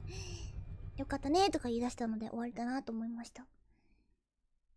お疲れ様です。Thank you, Daryl. We'll be back to you on the USS Portland here shortly as これは何？ここからちょっと待つ感じかな。待ってこのなんかの感じが大丈夫かどうか見てから回収かな。スプラッシュダウンした後にどれくらい持つかも見るとかさっき聞いてた人もいたけど。to the Exploration Ground System Recovery Team that will work over the next several hours to bring the Orion into the well deck of the USS Portland. セボラルアワーズとかやってますけど大丈夫か？めっちゃ時間かかるかもしれないな。配信終わる？このままずっと見続けてたらもしかしたらやばいかもしれません。夜更かしコースかもしれない。いや寝ないと。Of what we've seen over the past 4 weeks, your thoughts on how this mission evolved and now the stepping stone that would put a crew on board a couple of years from now. 近づいてないんだと思う。待ってるというか中の感じ見てるのかもしれないね。もしダメだった場合とかいう話も言ってるし、オフノミナルとかも言ってるし。You know, the launch, first off, yeah, I was on the roof of the Launch Control Center. I went up there with the administrator and deputy administrator when we came out of the T-minus 10-minute hold, and it was phenomenal. It was absolutely amazing. The rocket performed flawlessly, and I haven't been that happy in a long time after we came down off the roof. And then to see the mission go as well as it did, the shots that we got from the vehicle, that one from 40,000 miles away where you saw this morning, I mean, we've learned how to operate this vehicle. A few minor glitches along the way, but it has performed flawlessly, and we're learning how to work with it, operate it, and that's what this GSC team does. It is so great to be back here in mission control, to be with the ops team. I'm so proud of these guys. Amazing. But if you were watching this morning, I loved the video. I don't know if it was on NASA TV or not. But I mean, the Earth just kept getting bigger and bigger. It was really hauling as it came in. And the preciseness with which they were able to bring it down and seeing the chutes come out, and it's just... Hope you are having a lively Sunday って言ってる。イーロン・マスクさん関係あんのかなこれ。Artemis team, the folks here at JSC, it's just been amazing. I wish Gene Cernan were still alive. You know, here we are on the 50th anniversary, and Gene was such a proponent of getting us back to the moon. I wish he were alive to have seen this mission. It would have meant a lot to him. I don't want to date you, but I think 24 years ago, at this moment in time, you were building a space station, I believe, with your crew on STS-88. We had so many dramatic, jaw-dropping images during the course of this flight. What for you was the most impactful moment? Oh, I'm not sure I can pick one. Obviously, the launch. The team has worked so hard to get to the point where we successfully launched this rocket. I think the successful burns along the way to actually get that go for the TLI burn and do it and be on our way to the moon again. Absolutely awesome. I think the pictures that we saw. But the splashdown, how can you not? I mean, this was really emotional going around and congratulating folks for what we did. So it's hard to pick just one. I think what has meant the most to me, more than just watching the mission, more than the mission highlights, is being with the teams at the Kennedy Space Center, at the Marshall Space Flight Center, here at the Johnson Space Center, and just being able to go up and talk to them and thank them for all their hard work that got us to where we are. I think it means a lot to me. And Bob, final question. The next step, Artemis II, putting a crew on the vehicle. It's going to be a complicated mission. It's a long road. It seems like a long time from now, but based on what we've just witnessed and based on what we believe will be the ultimate data flow out of this mission, doesn't seem that far away, does it? It is not that far away. It's going to mean a lot when we get the crew assigned. And we see them in training. We get that human face to this. I've seen the flight hardware at KSC. The Orion 2 spacecraft, Artemis II is there. It's in build. We got to get Artemis 1 back and transfer some of the black boxes across to make sure that they get checked out and everything works. You know, the rockets being built, we are on the way. And I think when you put a human face to that, when you actually see that, hey, we're sending humans to the moon again, and we're going to get this one-year cadence eventually where we're doing this on an annual basis, this is our future, and it's different from how we went during Apollo. We're going in a sustainable way.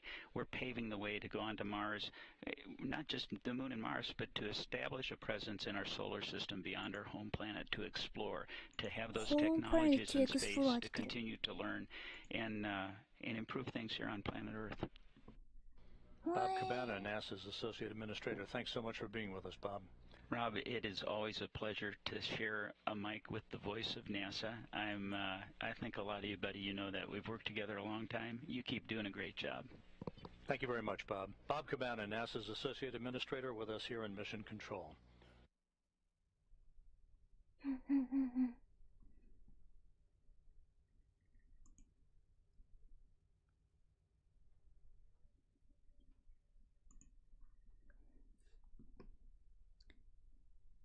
何言ってるか分かんない。ごめん、リアが訳せばよかった。今ちょっとふんふんって聞きながらなるほどって思ってた。コリア、普段どんな食べ物食べていますか？固体燃料か液体燃料か。両方食べるね。液体燃料はロックスが好きです。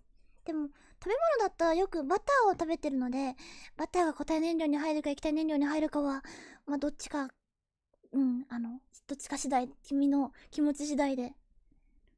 固体燃料かな、バター。普段バター食べてます。On the deck of the USS Portland, as he has been throughout the course of the morning, Daryl Nail, my colleague from the Kennedy Space Center. Daryl, how つまり自分で何かを作るということをあまりしないタイプの宇宙人だから、ちょっとね、ハードル高いんだよね、あれがバターを。お腹空いてきたよ。もっと美味しい話してあげようか。美味しいバターのアメちゃんがあるよ。スヌーピーどうなったの？この中にいると思います。バターロックスなんです。バターロックスかもしれん。バター燃料、ロックス酸化剤で。バター飴、リアのね、おすすめバター飴はね、ユーハ味覚糖さんのなんとかスペシャリテっていうやつで、バターボールかな、バターボールスペシャリテってやつで、めっちゃうまいですって書いてるやつ。あ、今日バターメロンの日だ、ほんとだ、バターメロンの日だ。この間東北行ったのにバターメロンの日じゃなかった。バターロックスロケット、ハイブリッドロケットかな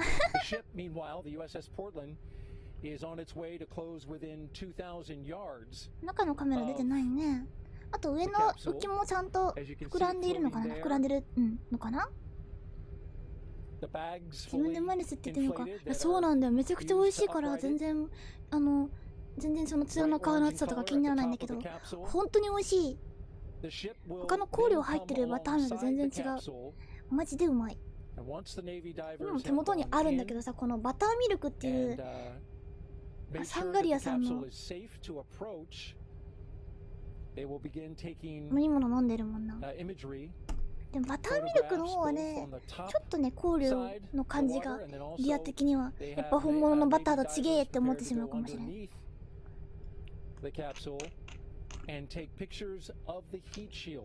ベリーメロン、ベリーメロン、ベリーメロンじゃないよ。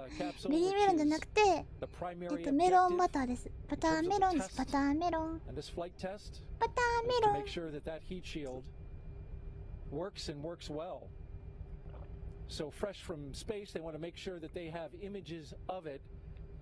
preserved Mata as and it milk. is now うん、またミルク飲んでる before け the ど。 operation begins, where they pull it 甘い into ね。 the well deck of the USS Portland. でもやっぱバターの香料ってバターじゃないなって思っちゃうんだよね。なんだろう。似て非なる偽物か。 as well as a winch line that then connects to the USS Portland. The well deck of the USS サンガリアの Portland バター will ミ be ルク甘 flooded す to ぎた。 about あ 6 feet, あ、確かにちょっと甘いかもしれない。 and those で Navy 甘さはいいん boats だけど、 will attach 香 their り。 lines and もう then ちょっと pull バターがいい。 alongside, 単行部にしてか見えない。かわいいね。単行 connect 部。 to a winch line いつまで配信するのってみんな思っ tow た it そやんな。 into the well deck. ずっと見てんのもあれだから、 Again, we are currently awaiting とりあえず the リアの completion of ammonia boil off ツイートをして、ツイートが終わったら、精神力が持つまで、ちょっと They've 今ま allowed での for や up つを to 2 見 hours, but it 返 could し take a ながら short period of time. 待ってるとこまで待ったら寝よう。早く寝ようね、でもね。地球人は早く寝た方がいいですよ。 Live on the deck of the USS Portland. Rob will send it back to you. Thank you, Daryl. Daryl Nail on the USS Portland out in the Pacific, west of Baja, California. Back here in mission control as the flight controllers watch over the initial phase of the recovery operations. We're joined by the director of the Johnson Space Center, Vanessa Weich. Vanessa, great Sunday to have you here with us on console. Fabulous Sunday. What a great day. You know, it's amazing to me everything that has been accomplished throughout this entire mission. But being here with the team and seeing and witnessing this splashdown together, amazing. Wonderful. I really can't describe how I feel. You know, we were talking just a moment ago. It never そういう ceases こ to とあるんだよ amaze な、 me どう how しよ these う。とりあえず missions 面白いところは終わ are ったか designed. The ら、 execution is one 寝 thing, た but らいい the んじゃないか design of the な。 mission さすがに、 here by the flight control team. アーカイ And ブある just と down 思 the うし、こ hall, れについては。 by the way, there are humans orbiting the Earth and the 仕 International 事と Space どっちが大事なの Station, よ。 so それ仕事で it's しょ。 almost like a two for one here. It 仕事だよ、 I mean, 仕事だ you know, よ。 to me this week, and well, for the past 26 days, being able to come into the control center and know that we had teams controlling the International Space Station with our crew members on board, and we've had, as you know, そうです successfully よね。そうだよ。 crews living off of this planet for over 22 Ora. years, but then in another control center where we're monitoring and making sure that 透 the 明なものが maneuvers, 近くにあればそ everything れは that クリア had だから happened on the Orion spacecraft that was being tracked, わけわかんないこと言ってる followed, けど。 and you know, data, クリアの anything グッズいっ that ぱいある needed か to ら。 be sent up was just done so perfectly and professionally. This team has 普通 trained が料理食べる機会がある for ウィスプにショットし years. ます。 First, あ you りが gotta とう。 plan the mission, as you know. Then you have 小 to 籠包がいい execute the な。 mission. And so the years of planning, the years of getting ready, the preparations really paid off. You know, after a team wins the World Series like the Astros did, you can celebrate for about 24 hours before you have to worry about よ spring し、 training. じゃあリアが What's 精神 coming up 力 is が持つ almost never 間 a moment だ to け。 breathe. Artemis II, not too far down the pike. Yes, と配信 absolutely. の So for us, you know, this is great. We've accomplished プカプカを Orion 眺め 1, this て test flight, はいますが、 being able to リアの test out the heat shields, those 精神力を parachutes 持 as つ you 間 saw, だけ brought 配 the 信を続け spacecraft て、 down. 無駄なくなったら But 寝ます。 now we have to get it どうい ready うこっちゃと for 思うけど、 our まあ仕 crews 方な to い。 be on board. So all of the systems that we need to integrate for our environmental controls, 仕方ない。 those are い things つ that ま we で配 can 信があ do るか知らない as we し、 go forward 何時までや for っていい Artemis のかもわ II. からない。 今 And やめる then べき just な the のか、 outfitting このまま続けるべきなのか of も全くわからない all。the things, からとりあえず、 simple things you think about. If they're going to be going 今ま for での 10軌跡を見 days, るというの so は we got to あ make りな sure の気 that がす we るので、 have と the りあえず見 food, る。 we 見た have ら the clothing, 寝る。 all of the things that they're going to need for their next trip. さっきは1時 But 間 there's ほ a どなん lot かね、 of 置いとくとか additional 言ってたから、 training, もし there's a lot 1 of 時間ほどで additional 終わるん planning だっ that たら、 has to ちょう happen ど in 寝よう order とし for た us to 時 be ぐらいに ready for 始ま our るか next もし trip. れないし。Thank you so much, Vanessa Weich, あ、 the でも眠い director 人は of 寝 the てくだ Johnson さい Space ね。 Center. What a busy time this has been. Oh, but リア I は宇宙 also, 人だから Rob, 全然 though, 大丈 I 夫 want だ。 to say thank you and はい、じゃ congratulations あ、 to all of the employees, our entire workforce here at NASA Johnson Space Center. But I also want to thank our European partners. I want to thank our industry partners. It took thousands of people to make this どこか possible. 誰か出てこないか And な。そ now れ the リアじゃん。 recovery that's being done by the Navy. それはリアだ Just よ。 want to say major thank you to the brave individuals that are out, and they're going to be bringing the Orion spacecraft into the Portland, and then she'll be back going to Florida, and my friends in Florida are ready to receive her. We're super excited and just want to say thank you to everyone that has made this possible. Thank you so much, Vanessa Weich, Director of the Johnson Space Center. Time to celebrate just a little bit before we catch our breath and press on. Yes, time to celebrate. Then we got to get ready for Artemis II. Vanessa Weich, thank you so much. 開発もなく初コメさせていただきました。いやー、もう全然一緒に見て楽しんでもらえれば。ありがとうございます、ベルボーイちゃん。ずっと見てたよ。そのね、アイコンがわかりやすすぎるのよ、ベルボーイちゃんは。ともちゃん、本日はこれにて失礼します。おやすみなさい。では、リアが精神力が持つ間だけ配信をしますので、少々お待ちください。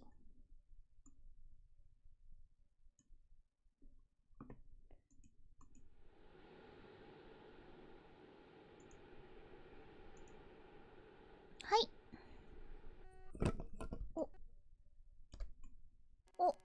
ブチブチ言ってる。はいはいはいはい。近いな。右のはいい感じになってますけど。はい。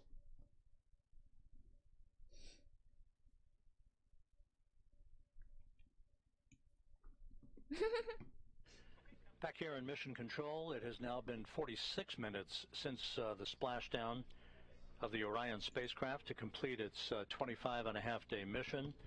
Flight controllers here in Houston reporting that the vehicle looks great in the initial visual inspections being made by the helicopter teams, as you heard Daryl Nail reference just a short time ago. We just heard from Vanessa Weich, the Johnson Space Center director. Now let's turn our attention to the East Coast, to the Kennedy Space Center, where the director of the Kennedy Space Center, Janet Petro, is standing by with us. Janet, good afternoon, and what a moment as your exploration ground systems folks are hard at work out in the Pacific. Absolutely. Thanks, Rob. It's been a really, really exciting morning, and can't wait for our teams to get to work out there on the West Coast. You know, we heard a short time ago from ごめんね、インタビューされてるけど、インタビューをちょっと一旦切りまして、こっちを音入れましょうか。はい、戻しますよ。もうせっかくだから。えい、えい、えい、えい、えい。And here we go. 10. Hydrogen burn-off igniters initiated. 7, 6, 5. 4-stage engine start. 3, 2, 1. Boosters in ignition. こんな感じ。And liftoff of Artemis I. で、 We リフ rise ト、together back to the moon and beyond. Moon and beyond.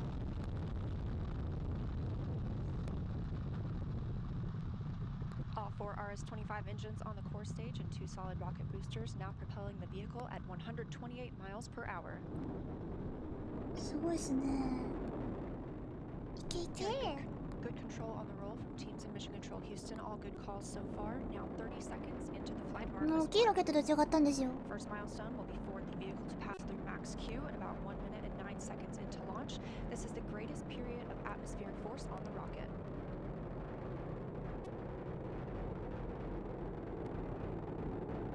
これね、しかもスペースシャトルと同じ部品を使っていました。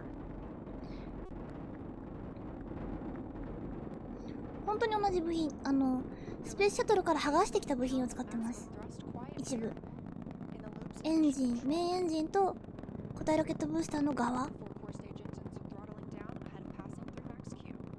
入れ物はスペースシャトルから剥がしてきたやつ、すでに何回もフライトしているやつを飛ばしています。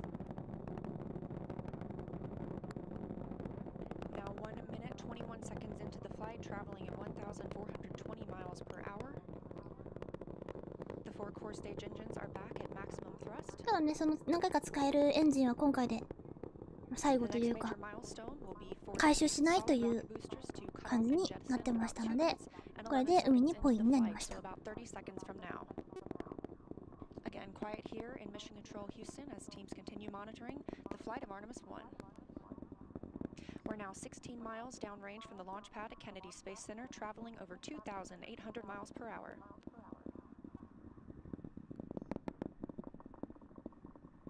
Standing by これ for もすごくかっ solid こよか rocket ったよ。 booster ブース jettison ターが and 分 shortly 離するとこも thereafter. かっこよかった。なんか今となっては少し懐かしい感じもしますよね。はい、ブースター分離しました。めちゃくちゃ綺麗だった Confirmation ね that。the solid rocket boosters have separated these 177-foot boosters. Now the core stage continues to power the flight of Orion, all four RS-25 engines firing, traveling over 3,400 miles per hour, 46 miles downrange. 2 minutes and 36 seconds into the flight. Hearing nominal calls here in Mission Control Houston. We've still got 4 good engines on the core stage. Next up, we'll be looking for the service module fairing to separate. This is 3 15 by 15-foot fairing panels, providing structural support, protecting the service module. Those will separate at about 3 minutes and 11 seconds into flight, and very shortly thereafter will be followed by the launch abort system separation. Just over 3 minutes into the flight of Artemis I, now traveling over 4,060 miles per hour, 83 miles downrange. We just had confirmation that the service module fairing has separated. これね、さっき見た映像と似てると思うんですけど、これカプセルの画面からの映像だったん And で the すね。 launch abort system pyros have fired, separating those from Orion as well. For future crew members, あプチってなった。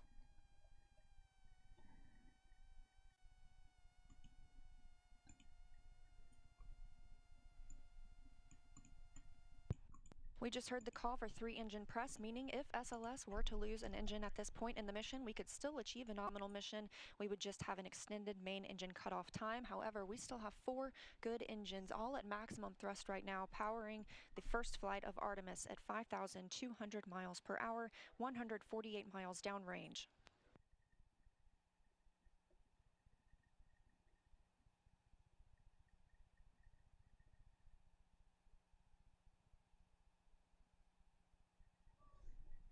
We're こんな 4感じ minutes で、 and 16はい、 seconds 打ち上げ into は the flight of とりあえ Artemis ず I. ここまでで CG になって So しまっ far, たんで we've すけど、 had a こ clean んな感じでフライ ascent. トが行われていき We ま saw し the た。 solid rocket boosters jettison about 2 minutes and 11 seconds after liftoff shortly. その後ね、こんな感じでちっちゃくなっていって、 Artemis I launch, our first step towards our next adventure into Since liftoff today, Orion and the すぐに interim オライオン project からは Artemis. You can see those すご 4い映像 solar が来まし arrays たよ。ど unfolding れだか now. な。 And again, Artemis I is a flight test. こんな It's 感じで paving ね、 the way for a 来て sustainable まし presence た。 at the moon. Looking forward to the future, Gateway will be our space station in lunar orbit, and we have some similarities and differences in the solar 分 arrays 離もすごかったん unfolding だけど、 right 分 now 離の on 映像ってこ Orion の瞬間に and 来てま those したっ that'll け？ be NASA are composed of dual spacecraft performance for the entire duration of the mission. The first time NASA are composed of folded down, but then once they're deployed, they're opened up. They have ちょっとすぐに出なそうにないので、一旦ここまでで終わって、別のやつを見せようと思います。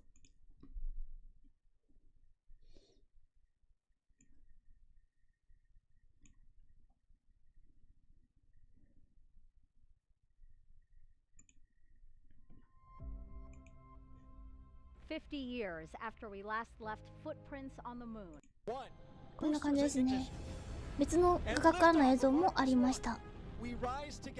カプセルまだふかふかしてるね。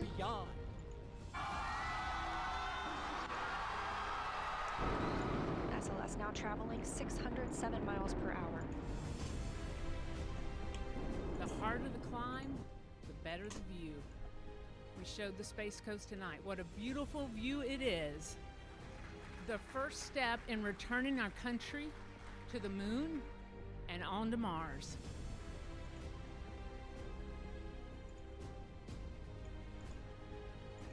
We are understanding now from the James Webb Space ビルさん、さっ Telescope きのね、 just 方ですね。 how big and vast this universe is.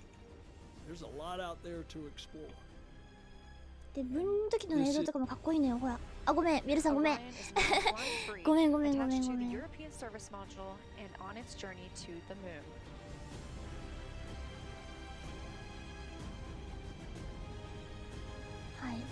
こんな感じで打ち上がり、分離の映像がマジかっこよかったので、それを見たいんですけど、どれかな？これか？これかな？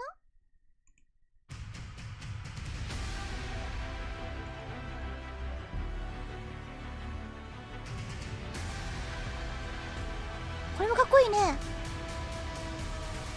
ぱロケットは最強だな。うわーかっこいい。後ろに月が見えてるのかな、もしかして。あ、すっご。はい。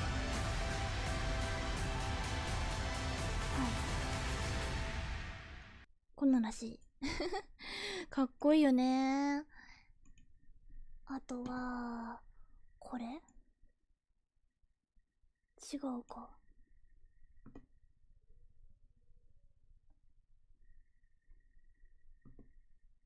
分離の映像がめちゃくちゃかっこよかったんだけど、分離どこ行ったんだろう。分離の映像ないかな。なんか分離がめちゃくちゃかっこよかった映像あったじゃん。あれどこ行ったんだろうね。これか？これか。これだ。これやばいよね。ロケットからの分離の映像がこんな感じ。これかっこよくない？この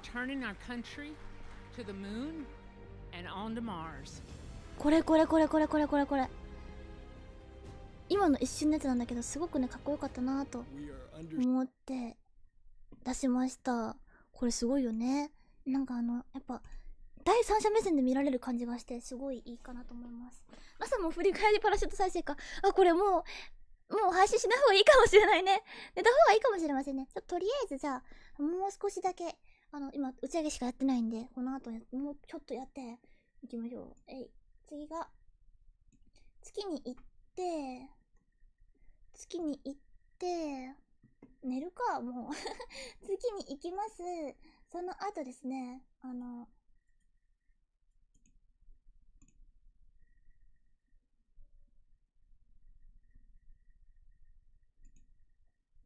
月への燃焼を行ってトラジェクトリバーンをして、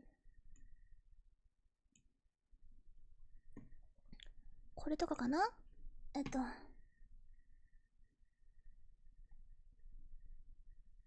こんな感じで振り返って地球を見せてくれるっていう、そういう配信もありました。打ち上げてから数時間、1日経ってないと思うんだけど、すぐ割と結構早めかな。こんな感じで振り返って地球を見せてくれるっていうのがあって、これはすごい感動した。もうトランスルナインジェクションの月行きへの軌道は入ってますね。この時はすごいかっこいいでしょ、この画角とか。さらばー地球よそうか食べたつ船はたかたた。ボート来たね。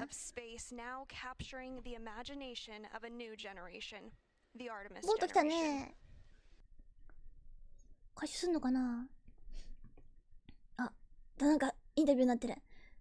この預けていきましょうか。はい。こんな感じで一回振り向いてくれる配信があったりとかしました。で、次の配信がフライバイでしたね。はい。月へだんだん近づいてきたアルテミスから始まるわけです。これはいつ配信だっけこれ。2週間前に配信済みだって。何もかも懐かしい。これね。で、こんな感じでだんだん月に近づいていくんです。見てわかるかな。裏側なんですよね、月の裏側。裏側から月に着陸じゃないや。ごめん。月に近づいていきました。こんな感じ。だんだん近づきます。のっぺりしている。そうなんだよね。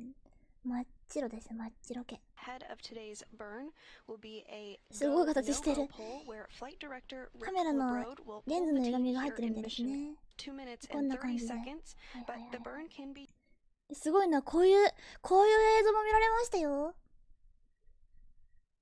お、いよいよ右も回収しそうですね。とりあえずこのまま続き見ていきましょう。月と地球がこんな感じでこう、見られる映像まで来てました。これすごい良かったよね。一気に月と地球が見られる。で、だんだん出番が近づき、現在もギラギラしそうです。はい、ちょっと待って、そんなこと言ったらリア言っちゃうじゃん。こうやってね、月と地球とオリオンがこんな感じで近づいていって、月が地球を追い隠してしまうようなのがやってきました。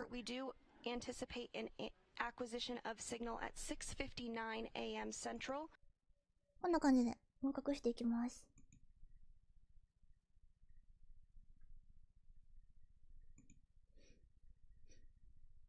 もちろんアルテミスちゃん、オリオンちゃんは地球と通信しているわけなのでね。はい、地球が見えなくなって通信が切れました。こんな感じで通信が切れたりとかいろいろ見ながら、月の周りをフライバイしていきました。月に到着して月の周りをこう回ることによってこう月に捕まえてもらうようなそんな感じですね。海の映像来ましたね。そうだね。でからもこんな感じで地球がくるっと見えるようになりました。ちなみに月は見えません。はい。こんな感じです。軍艦の映像来た。お、楽しみですね。もうちょっとで回収すんのかな。フライバイが終わった後、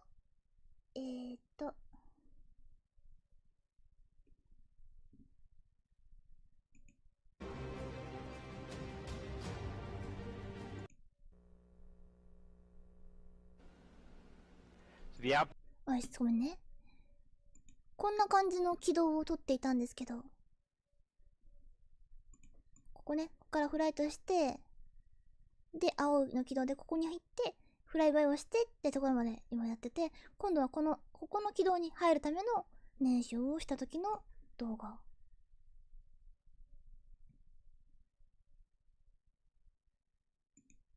これかな？見えたっけこれって。あんま覚えてないや。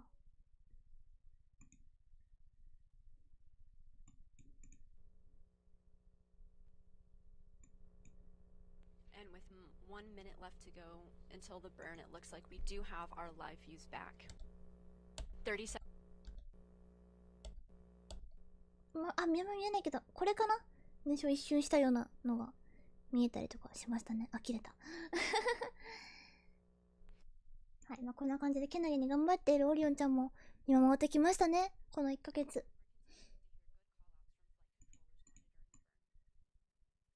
後ろに地球かな？見えますね。はい。それでから、お！カメラ来たぞ、ボートカメラ。お話ししてる。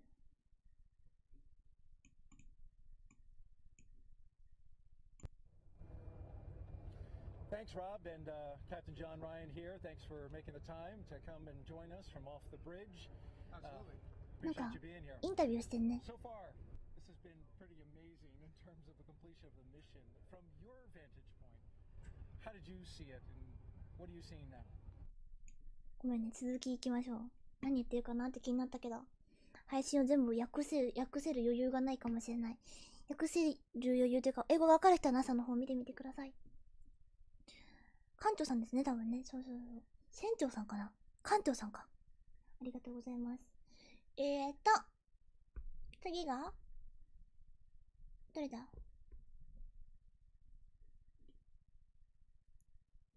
フライバイしてルナーオービットインサーション見て、デパーチャーバーン。ちょうどもう、燃えて、ここの白い軌道からさよならする時の燃焼はこの配信でしたね。多分これこんな感じでふわふわっと見えてるのあるじゃん。これが多分燃焼だと思うんですけど、こんな感じで見えていました。こんな感じかな。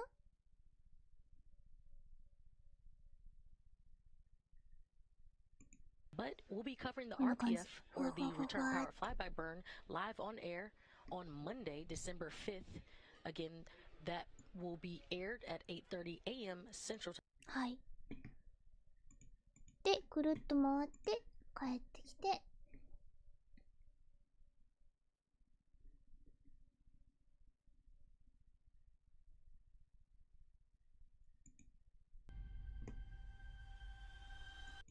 team that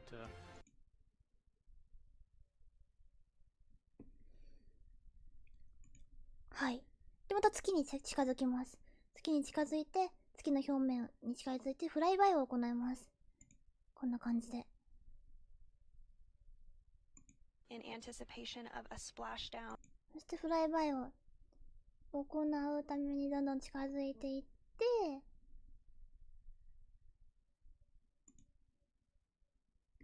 こんな感じで。こんな感じで。どんどん近づいていきました。近くなった。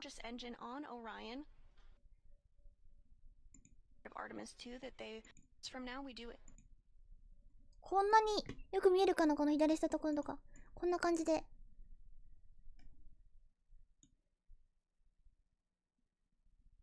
見えてますね。月の表面が。すごいっす。お、これ、回収用の船だ。月面です。これは月面です。月面をこうやって近くまで通って、ロスオブシグナルに入って、その後出てきた時には月はもう見えない感じになってた。昔のやつだな。違うのこれ。よいしょ。こんな感じかな。はい。月のゴツゴツが見えるような感じで帰ってきていました。これで月から離れてさよならして地球に帰ってくる軌道に行ったっていう形です。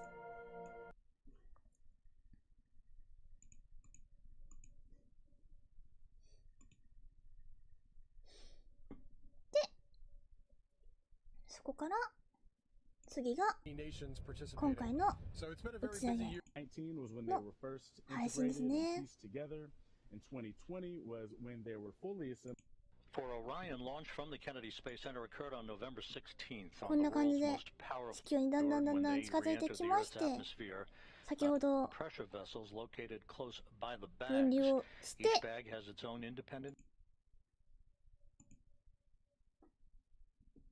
こんな感じで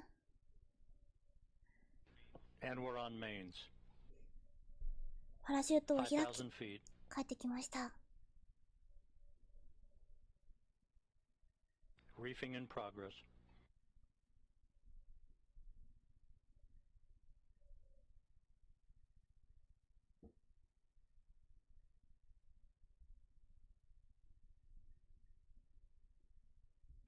Three good main shoots for Orion.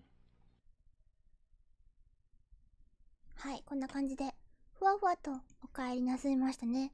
お帰りなさーい。おいおいおいおい。こんな感じかな。は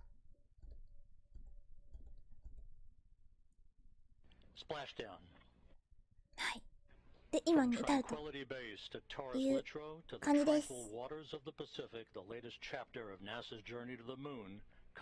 ラシュートがゆっくり開くのってコントロールしてるの？それとも自動的にこんなになってるの？受動的？パラシュートがゆっくり開くのはそういう風になってる。最初こうなってて、ここでね、キュッとなってるんだよね。このキュッとなってる紐が後でこうゆっくり開くようになってる。最初こうなんかすぼんでるんだよね、こう端っこが。なんていうのかな、こうくるっとキノコみたいになってるというか、こう端っこがこう中にくるまってるような状態というか、そこから、次の瞬間にこう、ふわっと全部が開かれるようになってます。わかった？なんか雰囲気つかめた？それは紐で多分ギュってなってるんだと思うのよね。こう丸になってから、あ、こっちがね、丸になってから開くような感じ。Orion.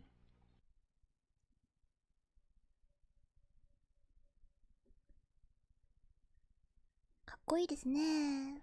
We have 3 fully inflated main chutes. Time to splash down 90 seconds. はい。で、今に至りますといった感じでした。はい、すごい。この1ヶ月ずっと見てきたものをなんか懐かしいように感じますね、ほんと。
これはどうなるんだろう。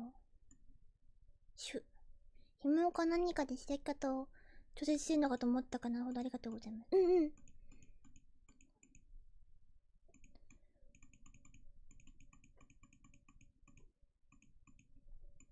終わるか。4時にじゃあ終わろう。多分時間かかると思うし。持って帰るのもかかるしね。いや、配信はしたいんだけどね。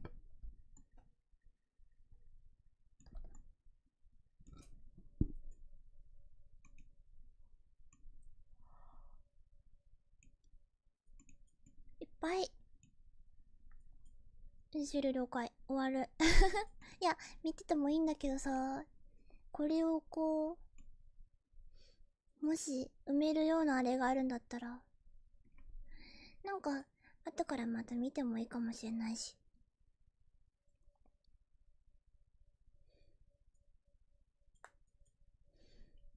中に載せるとこまで見たい。ね、リアも見たいなって思った。どうしようね。でも、アーカイブは残るしなぁ。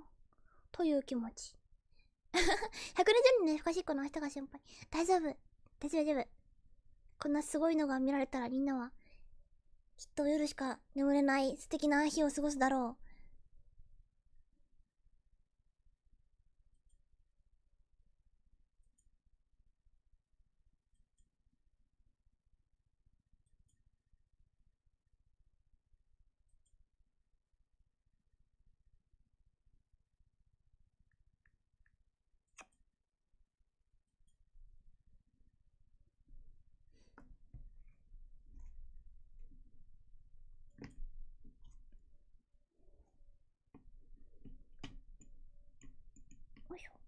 We have already assembled the service module back in Europe and delivered it. Now it's being integrated イン with タ the ビ crew ュー module シーン in が入ってます Kennedy. ね。 And that's, if I don't mistake, should happen in the next summer.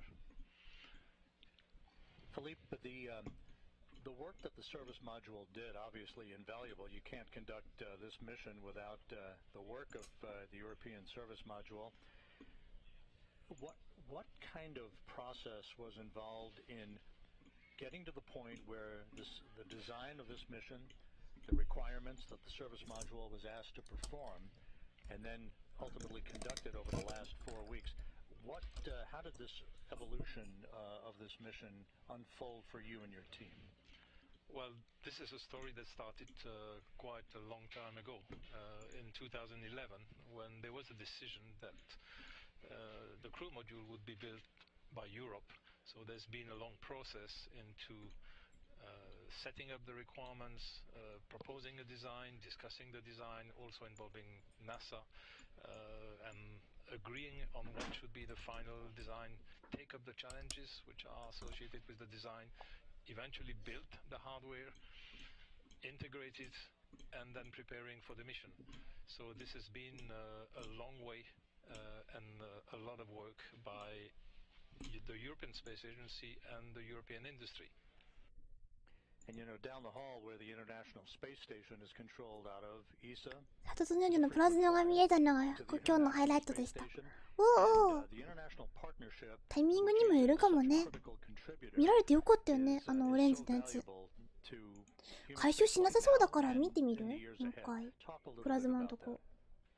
That's clear. この時だよね、確か。ここ。あ、てかこれ乗ってるじゃん。オルチュードバスレンジ。高さとレンジの関係。こっちからなんだろうね、きっと。こう来て、こう来て、こう。ゼロに近づくためにこう下から行って上にこうポンってなってるんだ。これだ、高さのグラフ。やっぱ合ってたわ。あとはレラティブベロシティ&レンジ。速さとレンジの関係も。こうするとこで一回グッと減速して、そこからまたここでグッと減速する感じか。なるほどね。一回こう下がることで減速すると。だいぶ跳ねてんね。何万フィート跳ねてんの？ 1、10、100、1000万、10万、100万フィート？よくわかんないこれ。あれがわかんない。単位がわからないけど。We're just 1 minute 44 seconds away from entry interface. Moving. ここぐらいかな？ And this view from the cabin camera, looking out of the upper hatch of Orion, you can see the limb of the Earth.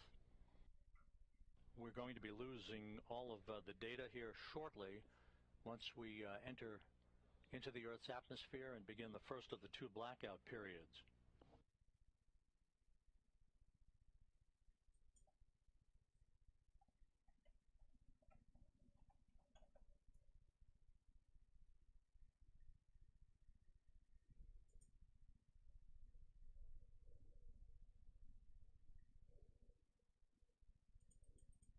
あれ見える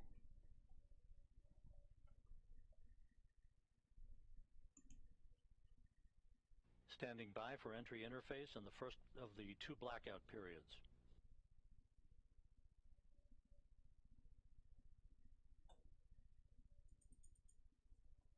あ、来た。これね。We are now in the ふわ entry ふわ phase. ふわふわ。Entry interface has begun. オレンジに近い色が見えてましたね。Entry interface at 400,000 feet.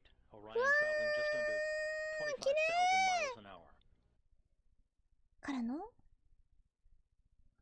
ロスオブシグナルという感じでした。はい、皆さん見てくれてありがとうございました。開始までは多分ちょっと見られないと思うのでやめますが、もしね、また見る機会があれば、回収も見ちゃおうと思う。またね、こんな感じで回収しとったんやねって言うかもしれないから、まあ、その時はまた見に来てください。面白いこと考えた。こうすればリアなんか映ってるように見えんじゃないどうかなこれ。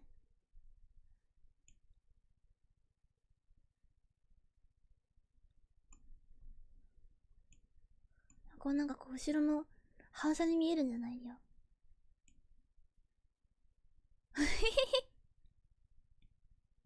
乗ってるんじゃないこれ。わーすごい。地球に帰ってきたよって。いや今日懐かしいなって思ったのがいっぱいあったからすごい良かった。リアここまでね着地落下した時の記憶があんまないからこんなんだったなって思い出して、そうなんだよね。わーすごい地球だって感じでした。はい。じゃあ今日は終わり。はい、終わりです。あ、終わりなんだけど、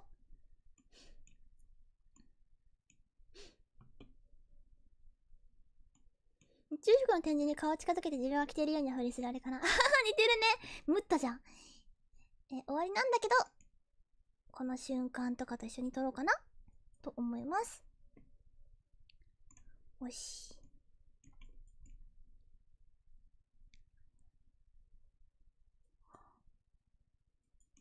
はい、お疲れ様ありんでした。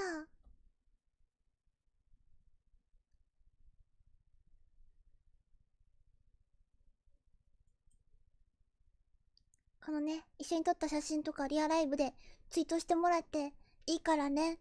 ぜひとも盛り上げてください。面白い VTuber いたーって。自分でいろいろ練習しちゃう通通 V だったーって。知らんかったーって。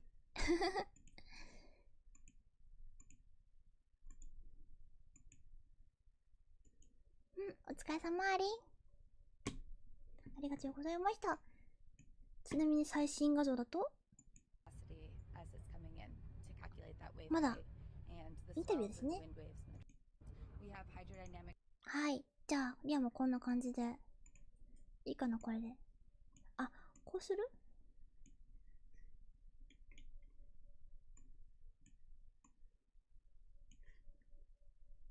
こんな感じでどう？こう。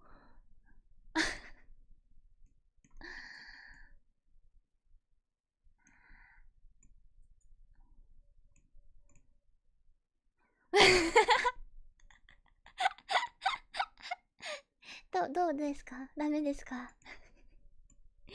大きい。あ、そう。ちっちゃくするか。こんな感じ。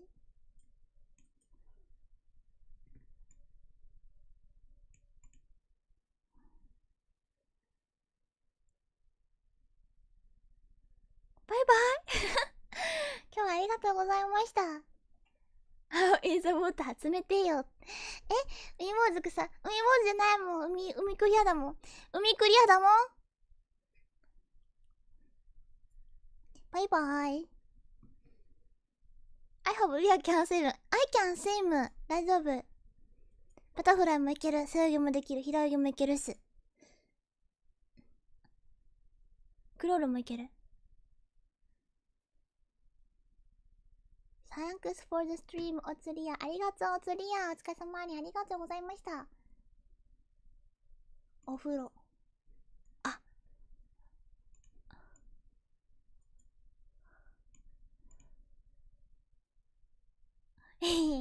バイバイ。Enjoy the swim. Thank you. Bye.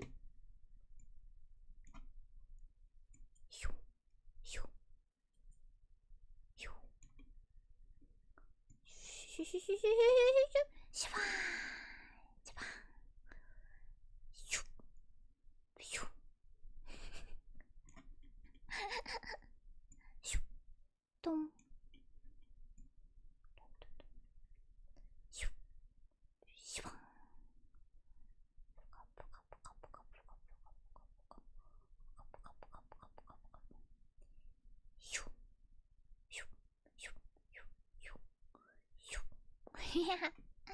じゃあね。また次の配信でお会いしましょう。おすいクリアでした。クリア賞、イルカ賞みたいな。バイバイ。バイバイバイバイ。終わり。終わり。終わり。えい！おやすみ。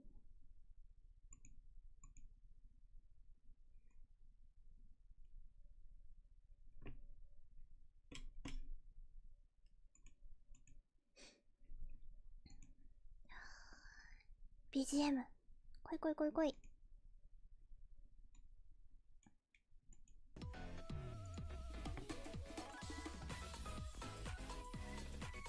じゃあね、みんないい夢見てね。おやすみなさい。